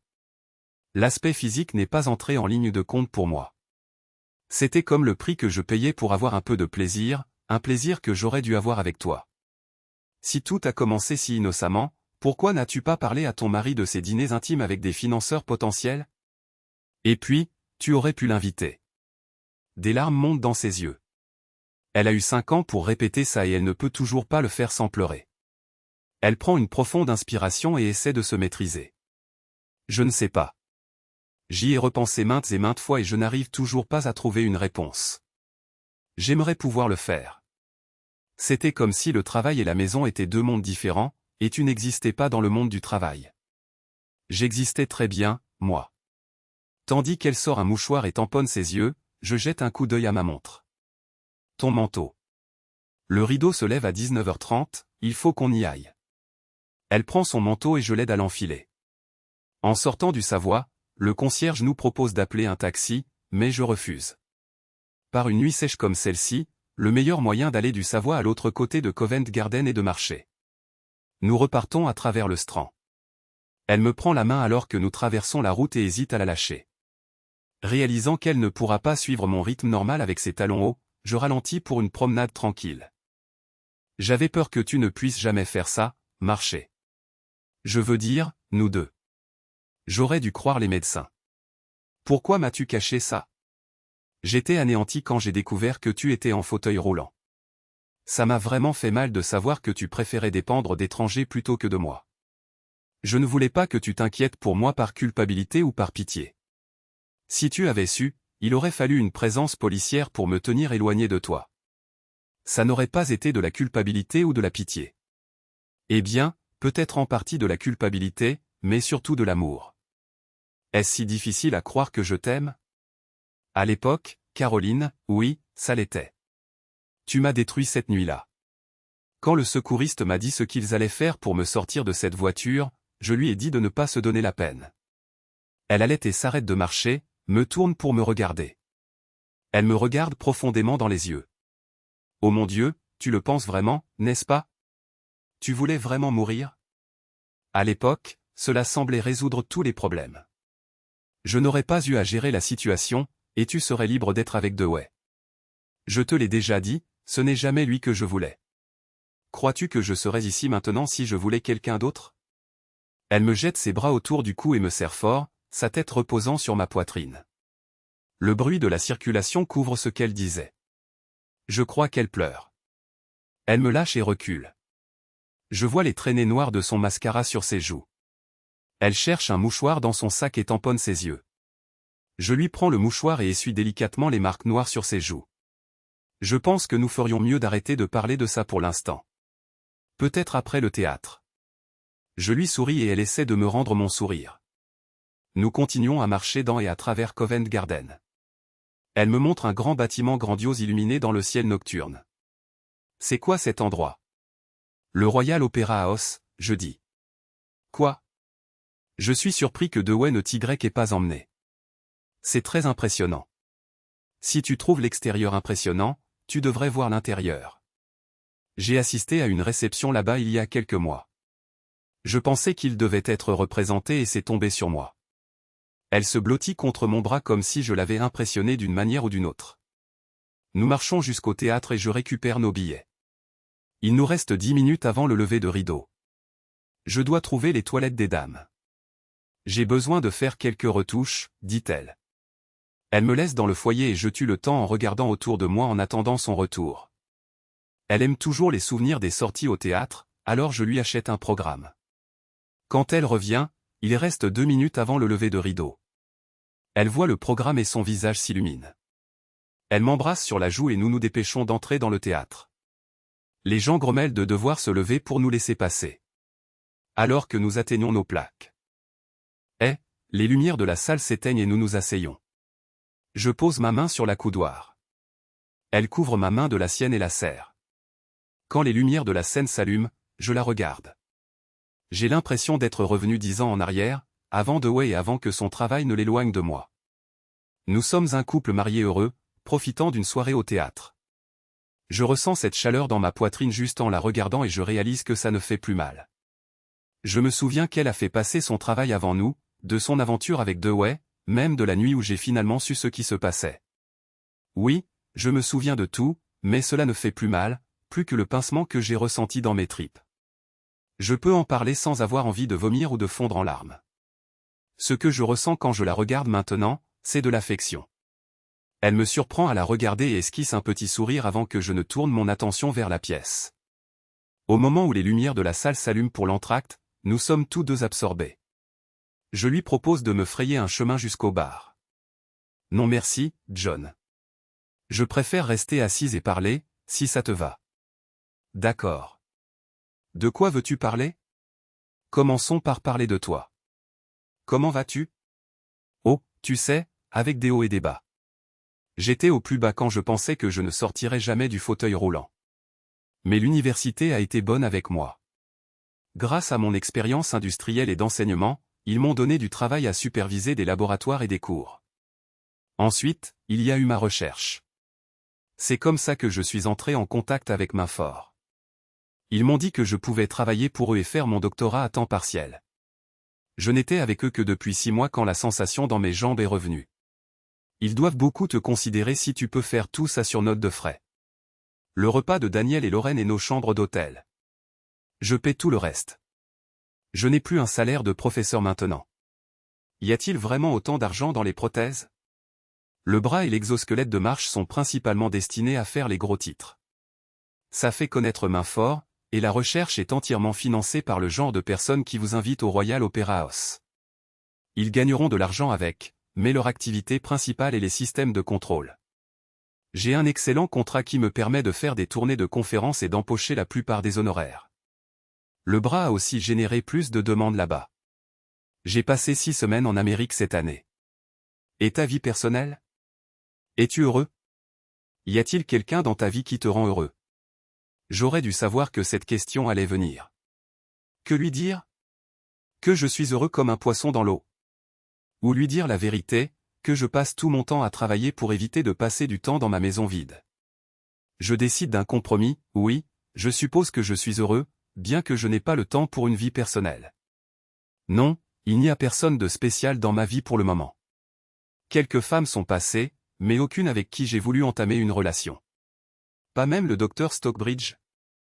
Bon sang, non. Qu'est-ce qui te fait penser ça? Vous semblez si proches et bien qu'elle le cache bien, elle a été déçue quand tu lui as parlé de nos arrangements pour ce soir. Nous sommes amis et collègues. Je suis assez vieux pour être son père.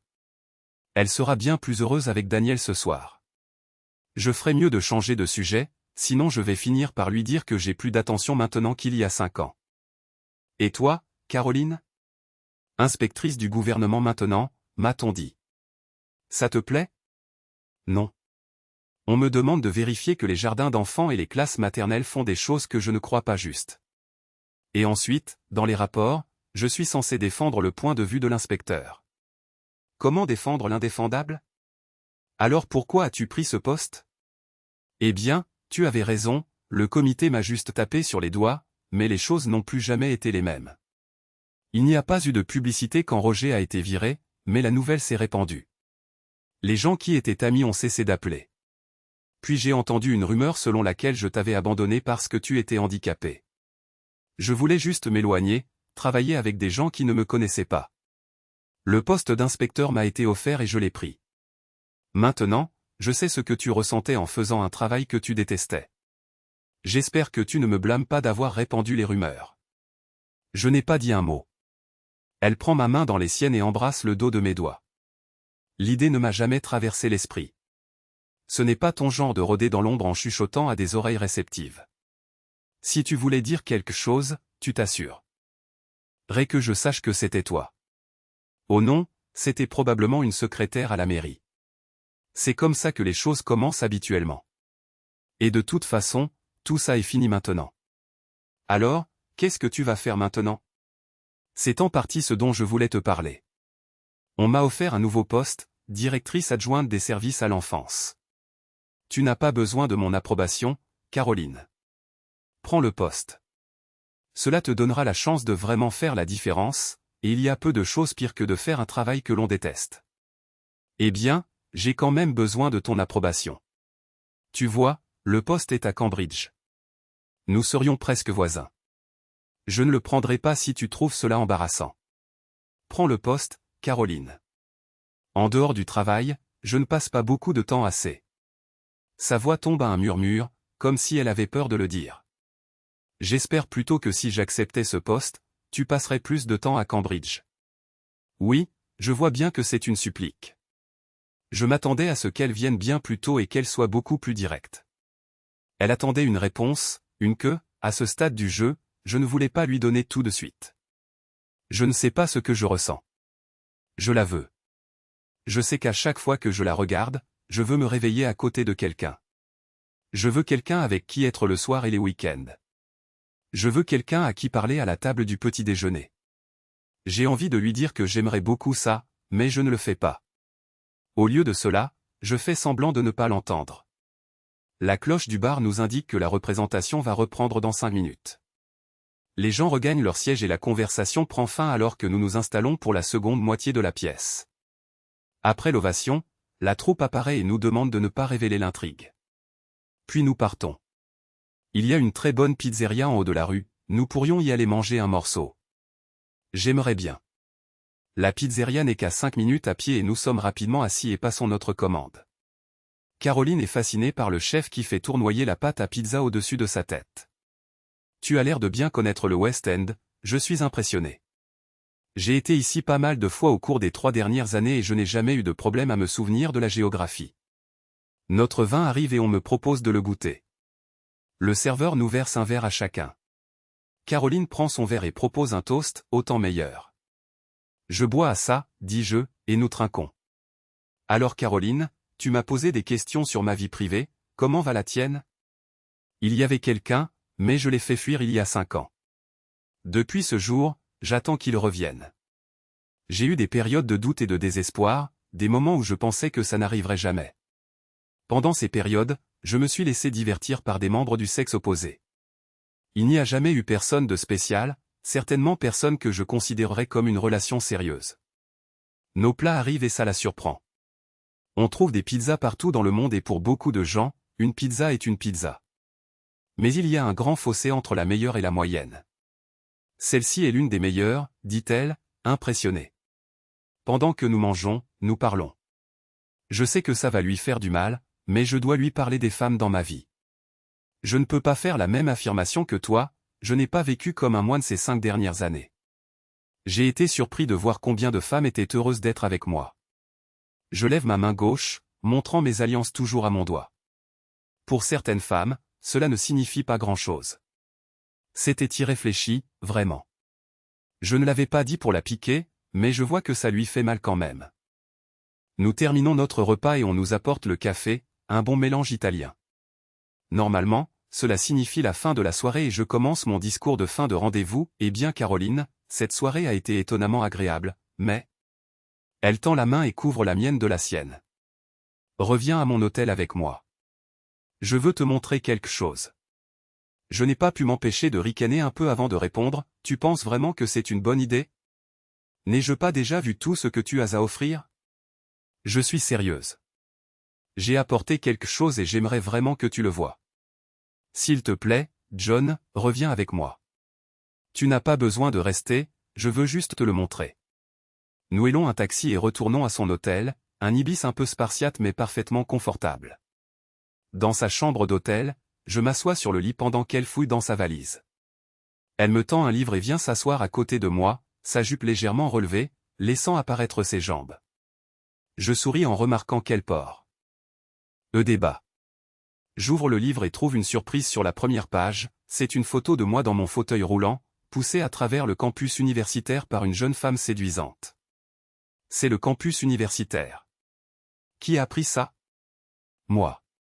Quand Bob m'a dit qu'il t'avait laissé partir parce qu'il était trop cher de rendre ton laboratoire accessible au fauteuil roulant, j'ai été choqué. Dès que j'ai eu ton adresse, je suis venu te voir. J'allais te supplier de me laisser revenir dans ta vie. J'espérais qu'une fois que tu aurais réalisé que tu avais besoin de quelqu'un, tu me laisserais revenir. Quand je suis arrivé, j'ai trouvé que tu avais déjà tout le soutien dont tu avais besoin. Était-elle l'une de tes petites admiratrices? Non, j'étais encore trop en colère pour ce genre de choses. J'ai honte de le dire, mais j'étais assez désagréable avec la plupart des filles à ce moment-là. Elle a l'air heureuse. Je regarde la photo de nouveau. Oui, c'est Amy. C'était l'une des plus persistantes. Elle voulait réparer les dommages que d'autres m'avaient causés. Je l'ai maltraitée, j'ai accepté toute l'aide qu'elle m'a offerte mais ne lui ai rien donné en retour. Ce qui me laisse perplexe maintenant, c'est que si tu as fait tout ce chemin pour me rendre visite, pourquoi es-tu parti sans le faire? Regarde là, elle est jeune et belle. Comment aurais-je pu rivaliser avec elle? Regardez-vous tous les deux, vous étiez si heureux. Mes nerfs m'ont lâché et j'ai pu voir que tu n'avais pas besoin de moi. J'ai pleuré presque tout le chemin du retour. J'ai tourné la page et il y avait 2 pages d'un article que j'avais écrit. Il a fini par faire partie de ma thèse mais a été publié séparément. Il y a une photo de moi dans le fauteuil, portant une toge et une robe de cérémonie. Où est-ce? Dans la cathédrale.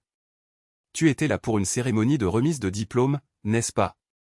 Les administrateurs m'avaient fait pression pour que j'y assiste, ils pensaient que cela les montrait sous un bon jour d'avoir des membres du personnel handicapés. Tu étais là? Non, j'ai acheté un CD de la cérémonie et Ross a extrait cette photo. Après cela, j'ai trouvé des photos sur le site web de Mainfort. En feuilletant son album, je vois qu'il contient des détails de tout ce que j'ai accompli ces 5 dernières années. La dernière page montre une photo de moi avec Jo Brinsley, la présentatrice de Technospot. Est-elle aussi jolie dans la vraie vie, tu sais, sans tout le maquillage? Je dirais plus jolie. Elle a une belle beauté naturelle et c'est une bonne compagnie. Tu es sorti avec elle? Oui, nous avons dîné ensemble après l'enregistrement. Je l'ai trouvée très amicale et amusante, bien que ce ne soit pas mon type. Elle me donne un petit coup de coude en riant, ouais, tu aimerais bien. Je dois savoir qu'elle est heureusement mariée à Hugh Griffiths. Je ne pense pas que tu aies beaucoup de chance contre un joueur de rugby international. Comme je l'ai dit avant, pour certaines femmes, une alliance ne signifie pas grand-chose. Oh mon Dieu, tu ne l'as pas fait? Non, je ne l'ai pas fait. Je ne peux pas faire ça à quelqu'un d'autre juste parce que quelqu'un me l'a fait. Je me fiche qu'elle prétende avoir un mariage ouvert. Ses yeux montrent qu'elle a été blessée par ce que j'ai dit. Je me sens coupable. Je n'y avais pas pensé avant. Je passe mon bras autour de ses épaules et la serre dans mes bras. Qu'est-ce qui t'a poussé à faire tout ça, ai-je demandé en regardant le livre. D'une étrange manière, ça m'a fait me sentir plus proche de toi. C'était comme si je partageais certaines de ces choses avec toi. Si tu étais si désespéré d'être avec moi, pourquoi as-tu mis si longtemps? J'ai essayé au mariage il y a 2 ans, mais tu t'es enfui dès que les discours ont été terminés. Tu n'as pas pu t'échapper assez vite. J'avais un avion à prendre. Je sais, c'est ce que tu as dit, mais je suis sûr que tu aurais pu organiser les choses pour le mariage de ton fils. Je l'ai fait, mais mon vol a été annulé. La seule chose disponible était le samedi soir. Alors tu n'essayais pas de m'éviter? Non, je serai honnête, je n'avais pas hâte de te voir, mais je n'essayais pas de me cacher. J'avais une réunion d'échange d'informations à 9 h avec notre partenaire à Boston. Elle descend du lit et m'embrasse la joue pendant que je reste assis à regarder le livre. Je dois aller aux toilettes. Elle disparaît dans la salle de bain. Je suis complètement sidéré par la quantité de choses qu'il y a dans son album. Comment a-t-elle obtenu tout ça? M'a-t-elle espionné? Je lui pose une question à voix haute mais elle ne répond pas. Je me rends compte qu'elle ne peut probablement pas m'entendre. La porte de la salle de bain s'ouvre et je me retourne. Son apparition me prend complètement par surprise. Une main sur l'encadrement de la porte et l'autre sur sa hanche, elle se tient là, encadrée dans l'embrasure. Elle porte un déshabillé rouge. Eh bien, comment me trouves-tu? Époustouflante. Elle commence à marcher vers moi, balançant ses hanches en se déplaçant. Pas dans la même catégorie que le docteur Stockbridge, je le saurais, je ne l'ai jamais vu dans autre chose que ce que tu as vu ce soir. Caroline se tient devant moi alors que je suis assis sur le lit. C'est toujours une belle femme. C'est tout ce que je peux faire pour m'empêcher de tendre la main vers elle. Elle s'agenouille et prend mes mains dans les siennes. Au cas où tu ne l'aurais pas réalisé, c'est une invitation. Je suis entièrement tienne si tu me veux. Je sais ce que je veux, mais qu'en est-il de toi? Elle tire mes mains et les maintient contre son corps. Ça peut être juste pour l'instant, juste pour ce soir, ou pour le reste de nos vies. Tout ce que tu vois ici est à toi, à faire ce que tu veux. Je t'aime John, et je veux que tu m'aimes à nouveau. Je t'ai laissé tomber et je me suis laissé tomber, mais j'ai payé chaque jour de ces 5 dernières années, à te manquer dans mon lit, sachant que tu m'avais exclu de ta vie. Parfois, ce n'était que nos 2 fils qui me donnaient la volonté de continuer. J'ai vu tout ce que tu as accompli et ça fait mal de ne pas pouvoir le partager avec toi. S'il te plaît, même si ce n'est que pour ce soir, sois de nouveau mon mari, fais l'amour avec moi. Elle se lève et, posant un genou sur le lit, me retire ma veste des épaules. Qu'est-ce que tout ça signifie, Caroline? Tu as dit que tu voulais parler, mais c'est une séduction en bonne et due forme. Que se passe-t-il? Elle m'a embrassé. Je voulais que tu saches à quel point je te désire et tu me manques, John. Je languis de toi depuis que je t'ai vu monter sur scène ce matin. Elle m'a serré fort dans ses bras. Est-ce cela qui m'a manqué, de l'avoir si près de moi? Ça semble si juste. Il y a beaucoup plus si nous sommes ensemble, dit-elle doucement. J'ai réalisé qu'elle voyait peut-être l'intimité comme le moyen de me reconquérir, mais je me suis demandé si elle me comprenait vraiment ou si elle m'avait écouté du tout. Je me suis doucement séparé d'elle. Caroline, nous avons encore un long chemin à parcourir, mais c'est un début, n'est-ce pas? Elle a enroulé ses bras et ses jambes autour de moi, se serrant contre moi. Peut-être, Caroline. C'est tout ce que je peux dire. Prends le poste et déménage si tu veux. Je ne peux rien te promettre. Elle s'est rapprochée encore plus. Je dois y aller. Tu ne peux pas rester un peu plus longtemps? Je te paierai le petit déjeuner avant que tu ne partes. Pas le temps pour le petit déjeuner. Je dois retourner à mon hôtel, faire mes valises et être de retour au travail avant 10 heures. Elle s'est accrochée à mon bras. Reste avec moi, John. Nous avons tant de choses à nous dire. J'ai besoin de toi, John, plus que jamais. S'il te plaît, reste. Ils trouveront quelqu'un d'autre. Tu n'as pas besoin d'être là. Caroline, des gens comptent sur moi. Tu dois te souvenir de ce que c'est. Je n'ai jamais laissé tomber personne avant et je ne vais pas commencer maintenant. Elle a essayé de me retenir alors que je sortais de la pièce. John, nous devons parler. Promets-moi que tu appelleras. Je t'appellerai, mais je dois vraiment partir maintenant. Dans la rue, j'ai hélé un taxi et je suis retourné à mon hôtel. J'ai bien dormi cette nuit-là, mais je me suis réveillé tard. En jetant un coup d'œil à l'horloge sur la table de chevet, j'ai réalisé qu'il était 8h30. Bon sang, quelle heure est-il? J'ai cru que je devais partir, et avec 5 minutes à perdre, je me suis installé à mon siège et j'ai soupiré de soulagement. Je suppose que tu as passé une bonne nuit, a dit Lorraine alors que je m'asseyais. Si tu me demandes si j'ai couché avec ma femme, non, ça ne s'est pas passé. Je dormais dans ma chambre. À part ça, je pense que la soirée s'est bien passée, mais maintenant j'ai des doutes. Et toi et Daniel, comment ça s'est passé? Eh bien, dit-elle en me lançant un regard coquin, puis en gloussant, il était adorable et un parfait gentleman. Si tu dois le savoir, tu étais le sujet principal de la conversation. Je t'ai? Vous croyez être son modèle. Il vous accorde le statut que vous donnez à Michael Faraday. Eh bien, il ne trouvera jamais de statut de moi devant le bâtiment que j'ai quitté. Il m'a beaucoup parlé de vous en tant que professeur. Il dit que vous étiez un excellent professeur. Savez-vous qu'il a passé 3 ans à travailler sur un problème que vous lui aviez posé avant qu'il ne quitte l'université? A-t-il trouvé une solution? Il a dit que oui, il en riait en mentionnant quelque chose à propos d'une puce programmable. Oh, donc il l'a résolu. Il était en colère contre lui-même de ne pas avoir envisagé cette possibilité. Daniel était l'un des rares.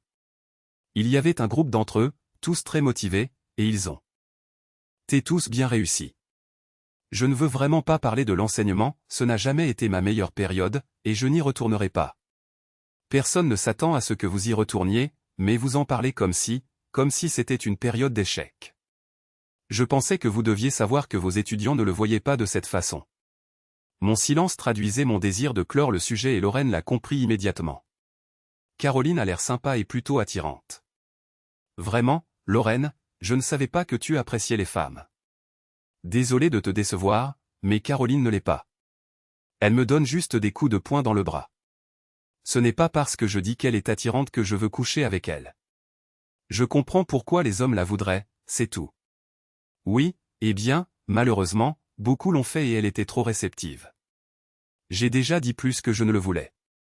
Ce fut un soulagement lorsque le conférencier principal de la journée a pris le micro et a lancé les débats. Nous avons assisté à 2 autres présentations avant que je ne sois appelé à siéger au panel d'experts pour la séance de questions-réponses. C'était bien de se concentrer sur leurs problèmes, cela m'a permis de ne plus penser aux événements de la nuit dernière. Nous avons terminé et renvoyé les délégués profiter du week-end. Je suis descendu de la scène pour être accueilli par Lorraine. Bien joué, patron, vous leur avez donné de quoi réfléchir. Maintenant, je suppose qu'il est temps pour nous de rentrer. J'ai juste souri. Qu'est-ce qui est drôle? Qu'est-ce que tu as prévu? Eh bien, je t'ai posé un lapin hier soir, alors j'ai organisé quelque chose pour me rattraper. Nous allons chez Browns pour déjeuner. Tu ne m'as pas posé de lapin, j'ai passé un bon moment et Daniel était carrément charmant. Oui, mais je voulais te remercier personnellement d'être venu ici pour m'aider. Je t'ai laissé tomber hier soir, alors j'ai demandé au concierge de réserver une table pour le déjeuner. Allez, pas de discussion. Il n'y aura pas de discussion. Si elle voulait se vanter du Savoie, elle voudrait certainement déjeuner chez Browns. Nous avons descendu le Strand et la question a commencé. Alors, tu as passé une bonne soirée hier soir? Depuis combien de temps ne l'as-tu pas vu? Je l'ai vu il y a 2 ans, mais nous n'avons pas parlé depuis 5 ans. 5 ans et tu portes toujours ton alliance. Tu sais qu'elle veut que tu reviennes, n'est-ce pas? Je devrais. Assez de gens me l'ont dit, mes fils, mes amis, ils l'ont tous mentionné à un moment donné. Maintenant elle déménage à Cambridge, la pression va augmenter et c'est ce dont il était question hier. Elle est venue me dire qu'elle déménageait. En partie oui, elle voulait savoir si j'étais d'accord. Elle voulait bien plus que ça. Une fille sait ces choses-là. C'était écrit sur son visage hier soir. Nous avons tourné le coin et je me suis arrêté pour montrer, de l'autre côté de la route, un bâtiment d'apparence ordinaire. Voilà le restaurant Browns. C'est Browns, l'endroit où les City Boys de la City dépensent leurs primes. L'extérieur est une grande déception, dit-elle. Dans ce cas, tant mieux que nous ne mangions pas dehors. Allez, notre réservation est pour 13 heures et des gens vont attendre au bar en espérant que nous ne nous présentions pas, nous avons traversé la route et sommes entrés dans le restaurant. En moins d'1 minute, on nous a montré notre table. Lorraine a regardé le menu et a laissé échapper un sifflement. Je l'ai regardé, surpris, mais je savais ce qui avait provoqué cette réaction, je m'attendais à quelque chose de plus exotique, surtout à ces prix. C'est le menu du déjeuner, ai-je expliqué. Les plats plus exotiques, comme tu les appelles, sont sur le menu du soir. Es-tu sûr de ça, John? Je serais tout aussi contente de manger au station-restaurant. Bien sûr que je suis sûr. Rien n'est trop beau pour mon bras droit. Elle a souri et a commenté, de façon un peu espiègle, mon rôle de soutien, tu es le ciment qui maintient l'équipe quand je ne suis pas là, celui sur qui je compte pour faire avancer les choses.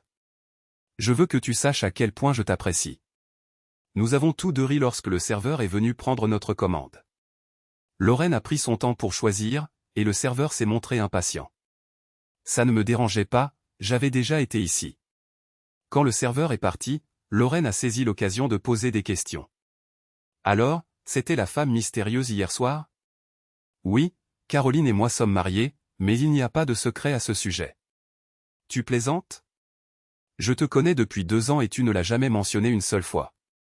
Les rumeurs au travail disent qu'elle est en détachement à l'étranger. Elles disent que la raison pour laquelle tu passes tant de temps aux États-Unis, c'est parce qu'elle est là-bas.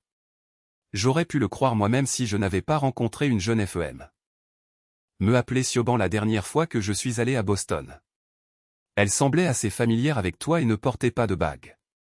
Je pourrais dire que ce ne sont les affaires de personne d'autre que les miennes. Tu pourrais, et si tu le fais, je me tairai et te laisserai tranquille. Depuis qu'elle est apparue hier, tu as l'air troublé. Je pense que tu as besoin de parler à quelqu'un, et je me propose d'être cette personne. Elle avait raison. J'avais besoin de parler à quelqu'un. Pendant 5 ans, j'avais refusé d'en discuter malgré plusieurs tentatives des autres. Caroline avait raconté à nos fils sa version des événements, qui n'était pas si éloignée de la vérité. Il m'avait dit à quel point elle était désolée, mais j'avais toujours refusé d'en parler à l'époque, ça faisait trop mal. Peut-être que le moment était venu. Es-tu sûr de vouloir entendre ça? Tu pourrais ne plus jamais me regarder de la même façon. Il y a des gens qui pensent que je me suis comporté comme un enfant gâté. Je m'en inquiéterai plus tard. Je te promets que je ne te jugerai pas. Si tu veux en parler, je suis heureuse d'écouter. D'accord, par où veux-tu que je commence? Le début est un bon endroit. Où est le début? Me suis-je demandé. J'ai commencé par lui raconter que j'avais pris le poste d'enseignant pour éviter de changer les garçons d'école. Quand j'ai mentionné le nouveau travail de Caroline et la façon dont je l'avais soutenue, Lorraine a tendu la main et m'a serré la main. Tu devais beaucoup l'aimer. Oui. Je ne suis pas sûr de l'aimer encore. Je lui ai raconté la nuit fatidique où j'ai vu Caroline et Dewey se montrer affectueux, puis j'ai décrit l'accident qui m'a laissé en fauteuil roulant pendant 18 mois. Tu la blâmes pour l'accident? Non, je blâme le conducteur qui a démarré sans regarder, et moi-même. Je n'aurais pas dû conduire dans cet état.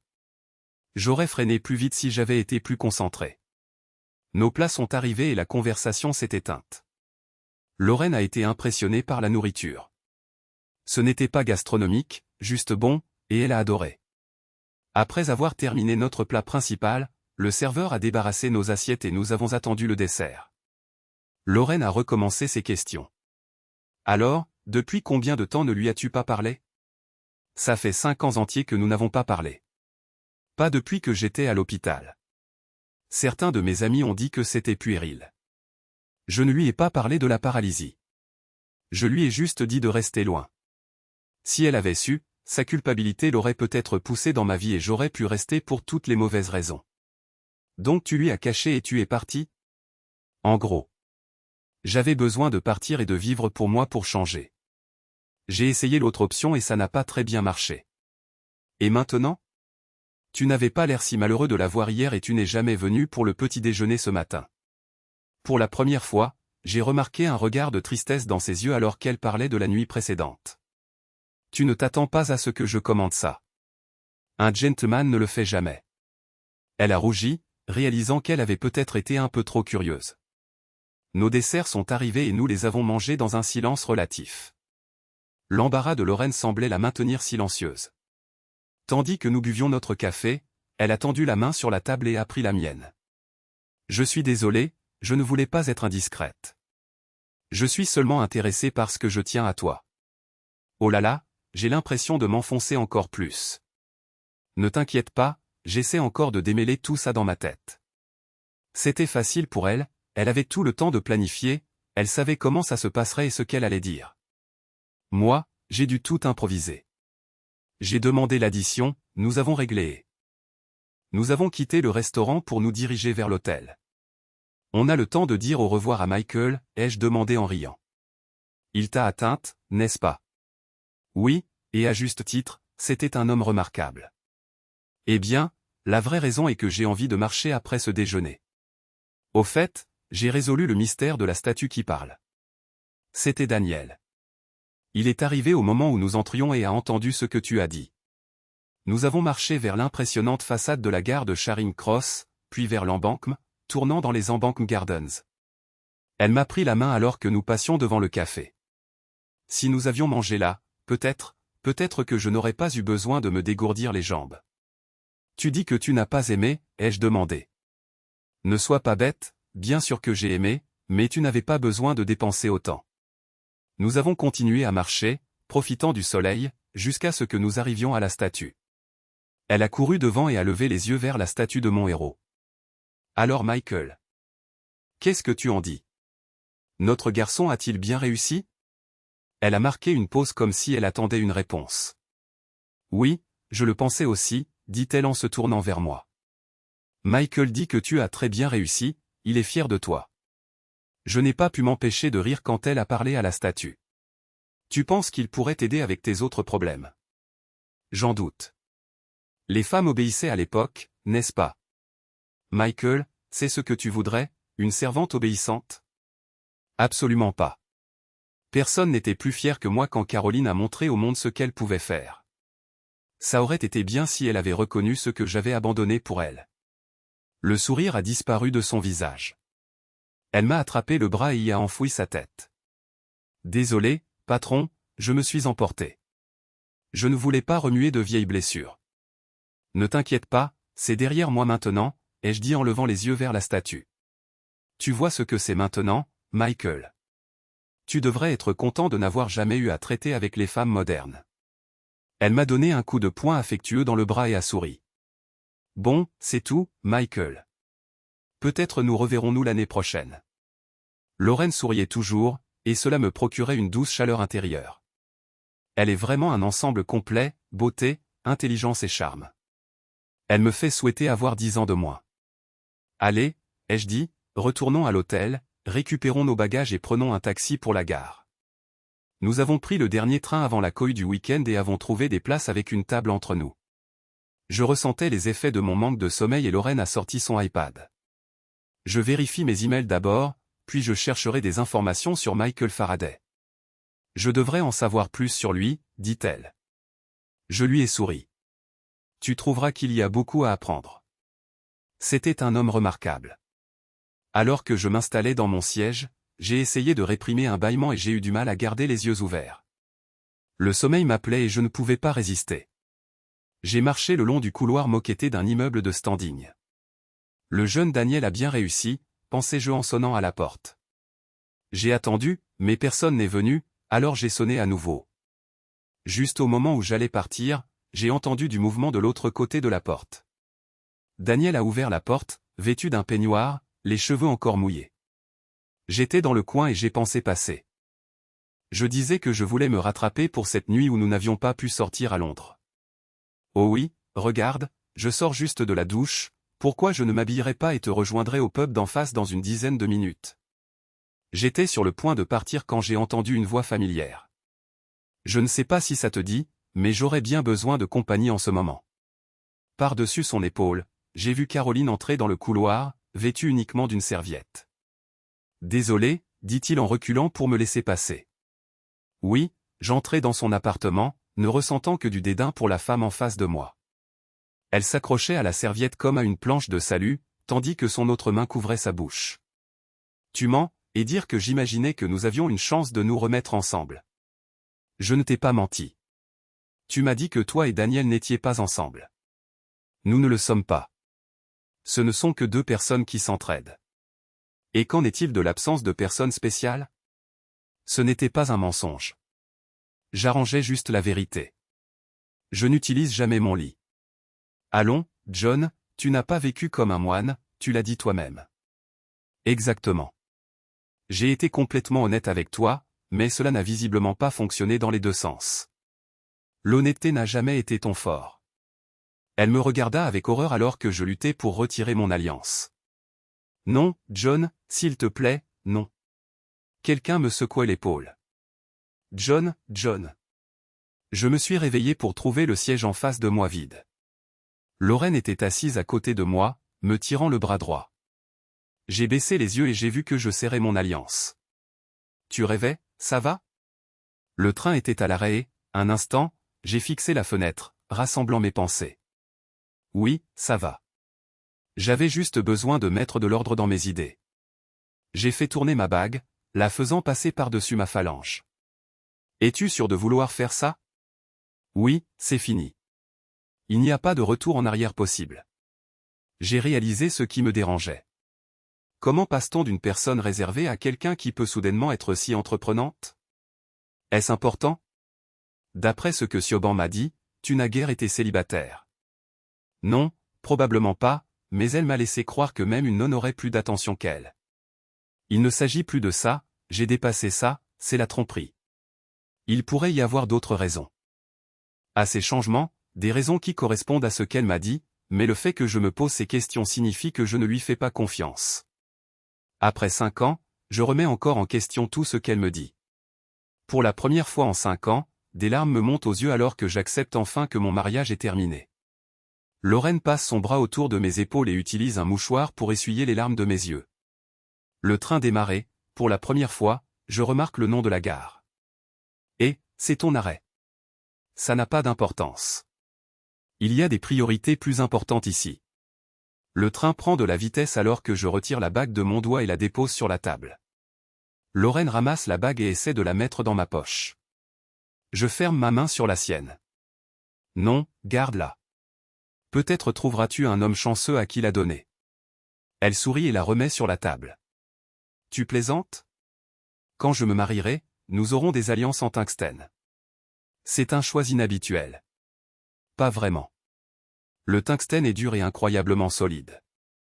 C'est le genre de mariage que je veux, quelque chose de fort et durable, pas quelque chose de mou comme l'or. Alors il faudra la laisser à la femme de ménage. Tu pourrais changer d'avis. Non, je ne changerai pas. Quand je la vois, tous les souvenirs de ces 20 et quelques années reviennent. Je suis seul, j'ai besoin de quelqu'un dans ma vie, mais pas elle. Après 5 ans, je ne peux pas oublier. Je ne lui fais pas confiance. Je ne peux pas passer le reste de ma vie à la surveiller, à me demander ce qu'elle fait quand je suis absent. C'est une décision que j'aurais dû prendre il y a 5 ans. Elle me tient la main tout en me tamponnant les yeux de l'autre main.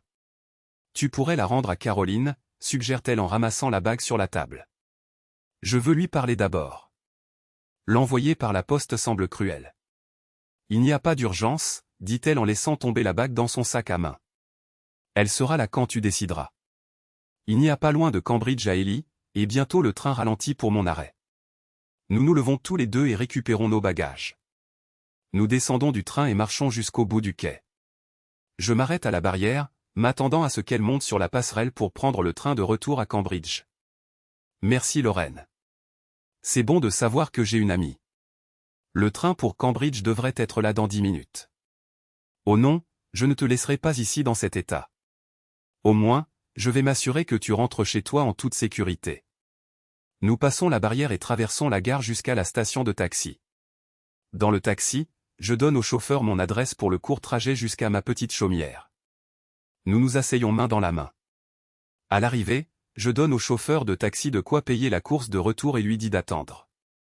Nous sortons du taxi et marchons jusqu'à ma porte d'entrée. Je me tourne pour la regarder. Merci Lorraine, je suis content que tu aies été là. Je me penche pour l'embrasser sur la joue, mais ses mains se posent autour de mon cou et je me retrouve à l'embrasser sur les lèvres. Elles sont douces et chaudes. Ses lèvres s'entr'ouvrent légèrement et je me retire juste à temps pour voir le taxi s'éloigner. Zut! Je lui avais dit d'attendre. Je l'avais même payé pour te ramener. Et je lui ai dit de partir. Lorraine, nous ne pouvons pas faire ça. Je suis ton patron. Je démissionne. Tu ne peux pas démissionner. Que ferais-je sans toi? Tu n'es pas obligé, mais si le travail se dresse entre toi et moi, alors je démissionne dès maintenant. Je m'étais retenu auparavant parce que je pensais qu'il y avait une femme aimante quelque part. J'avais presque accusé Siobhan de prendre ses désirs pour des réalités. Mais maintenant, je sais que tu es libre. Pourquoi attendre? Qu'est-ce que je vais faire de toi? J'espère que tu allais ouvrir cette porte et me laisser découvrir si tout ce que j'ai dit sur toi est vrai. Je mets ma clé dans la serrure, puis la prends dans mes bras pour l'embrasser. Quel baiser! Nos lèvres se séparent et nous continuons à nous embrasser, nos lèvres se frôlant avant que nous ne nous séparions finalement. Je tourne la clé et ouvre la porte. J'espère que tu ne t'attends pas à ce que je te porte par-dessus le seuil. Pas encore, mais j'y travaille. Je tiens la porte ouverte et elle entre. Alors que je me tourne pour la suivre, je me souviens des mots du chirurgien d'il y a 5 ans, vous êtes un homme chanceux, monsieur Fletcher. Un homme très chanceux. 2 ans plus tard. Descendre la veille au soir est bien plus civilisé. Nous devrions faire ça tout le temps, me dit Lorraine en finissant le dernier morceau de toast. Mon imagination s'emballe tandis que je la regarde porter ses doigts à sa bouche pour en retirer les traces de beurre et de marmelade. Oui, ça l'est, mais l'entreprise ne paiera pas toujours pour ça et ça complique les notes de frais si je paie pour la nuit supplème. Enter. Alors, qu'est-ce qui est différent cette fois-ci? Cette fois, c'est ton spectacle, c'est toi qui montres ce que main fort peut faire. Je ne fais que t'accompagner. Depuis que la frénésie médiatique s'est calmée, personne ne me remarque même. Je sais que ce n'est pas vrai, mais je me demande parfois quelque chose, toute cette attention te manque-t-elle? Pas une seule seconde. J'ai aimé travailler sur le bras et le déambulateur, mais l'attention des médias a toujours été quelque chose que j'ai toléré. Nous nous levons et quittons la salle à manger. Bientôt, nous sommes dans l'ascenseur, en route pour notre chambre. Nous avons tous les deux des choses à faire avant le séminaire, alors pourquoi es-tu si agité? Tu ressembles à une âme perdue. Qu'est-ce que tu cherches? Tu penses à elle? Je glisse mon bras autour de sa taille, la serre contre moi et l'embrasse, au grand amusement des autres clients. Nous sommes toujours étreints passionnément lorsque les portes s'ouvrent pour nous laisser sortir. Pour ce que ça vaut, Caroline me traverse à peine l'esprit ces jours-ci. Tu as raison, il me manque quelque chose. Depuis que nous avons terminé le projet de bras, ce n'est pas l'attention des médias qui me manque, mais j'ai le sentiment de ne plus faire partie de quelque chose. Depuis que le bras est entré en production, ils ne savent pas quoi faire de moi. Ils me donnent des tâches mineures et me demandent d'auditer les projets d'autres personnes. Je sors la clé et nous faisons entrer dans notre chambre. J'ai besoin de quelque chose dans lequel je puisse vraiment m'investir. Elle me sourit et touche légèrement une petite marque de morsure que je lui ai faite la nuit précédente. Je crois que tu en as fait assez de cela ces derniers temps. Ce n'est pas une plainte, tu comprends. Elle se dirige vers la salle de bain pour se rafraîchir, bien que je ne vois rien qui ait besoin d'être corrigé. Je ramasse les offres que j'avais apportées et les relis une fois de plus. Il y a toujours l'université. Il semble désireux de te récupérer. Pourquoi les gens sont-ils si désireux de me faire reprendre l'enseignement? J'ai déjà dit que je n'étais pas bon pour ça. Elle me rappelle à travers la porte ouverte, et le travail à la télé? Tu dis toujours que tu veux plus de jeunes dans l'ingénierie. Quelle meilleure façon de le faire que de le présenter à la télévision? Sa tête retourne dans la salle de bain et je parcours l'offre de la compagnie de télévision. L'argent est substantiel et cela ne m'occuperait que 2 mois par an. Tiens-toi juste loin de Joe Brinsley. J'ai vu la façon dont elle te regarde. Cette femme est une croqueuse d'hommes. Alors, comment je suis? Elle se tient dans l'embrasure de la porte de la salle de bain, les mains devant elle, l'air nerveuse. Absolument splendide. Elle rit, tu veux dire, à ravir? Je sais ce que je veux dire. Maintenant, viens ici et laisse-moi commencer. Du calme, mon gars, nous n'avons pas le temps pour ça. Allez, nous devons aller à E-Place. Elle me prend la main et nous descendons dans la rue. Une fois que nous avons quitté le rugissement du trafic sur le Strand, elle passe son bras autour de ma taille et me serre contre elle. Qu'est-ce qui ne va pas? Le trac? Oui, je suppose que c'est ça. C'est facile pour toi, tu as fait plein de présentations, mais c'est ma première. Pour moi, chaque présentation et chaque conférence était comme la première. Quelque chose n'irait pas si je n'étais pas nerveux. Ne t'inquiète pas, tu as tes fiches. Fais-le comme nous l'avons répété. Une fois que tu auras commencé, tout ira bien. Je serai au premier rang, prête à te souffler si tu en as besoin. Elle me sourit et pose sa tête sur mon épaule tandis que nous descendons la pente vers la rivière. Michael Faraday se dresse sous le soleil printanier, regardant l'embarcadère et la Tamise, comme il le fait depuis de nombreuses années. Il reste impassible tandis que nous entrons dans son petit jardin. Lorraine tend la main pour toucher son pied. Bonjour Michael, c'est bon de te revoir. Ça fait quoi d'être le sujet de la première émission de télévision de John? Attends, rien n'est encore décidé. Oh, allons John, tu y penses depuis quelques jours. Ce n'est qu'une question de temps avant que tu ne réalises que tu pourrais faire les deux. En fait, j'ai déjà décidé de le proposer à l'université. Un peu d'exposition télévisuelle leur ferait le plus grand bien. Mais jusqu'à présent, personne n'a mentionné Michael. Non, mais tu ne présenteras pas une série sur les grands ingénieurs britanniques à moins que le nom de Michael ne soit sur la liste. Strictement parlant, il n'était pas ingénieur, mais tu as raison, il devrait être et sera inclus. Je lève les yeux vers la statue. Tu vois ce que c'est avec les femmes modernes, Michael? Il faut courir juste pour suivre. Je tends la main et frotte sa chaussure. Quoi qu'il en soit, c'est eux. Elle est le qui a besoin de ta bénédiction aujourd'hui. Moi, je ne fais que l'accompagner. Je m'interromps comme si j'attendais une réponse. Michael dit que tu n'as pas besoin de chance, mais il te l'envoie quand même. Elle m'embrasse sur la joue et nous nous retournons pour quitter le jardin. Nous approchons de l'entrée principale du bâtiment lorsqu'une jeune femme portant un carnet descend les marches vers nous. Docteur Fletcher? C'est bien le docteur Fletcher, n'est-ce pas?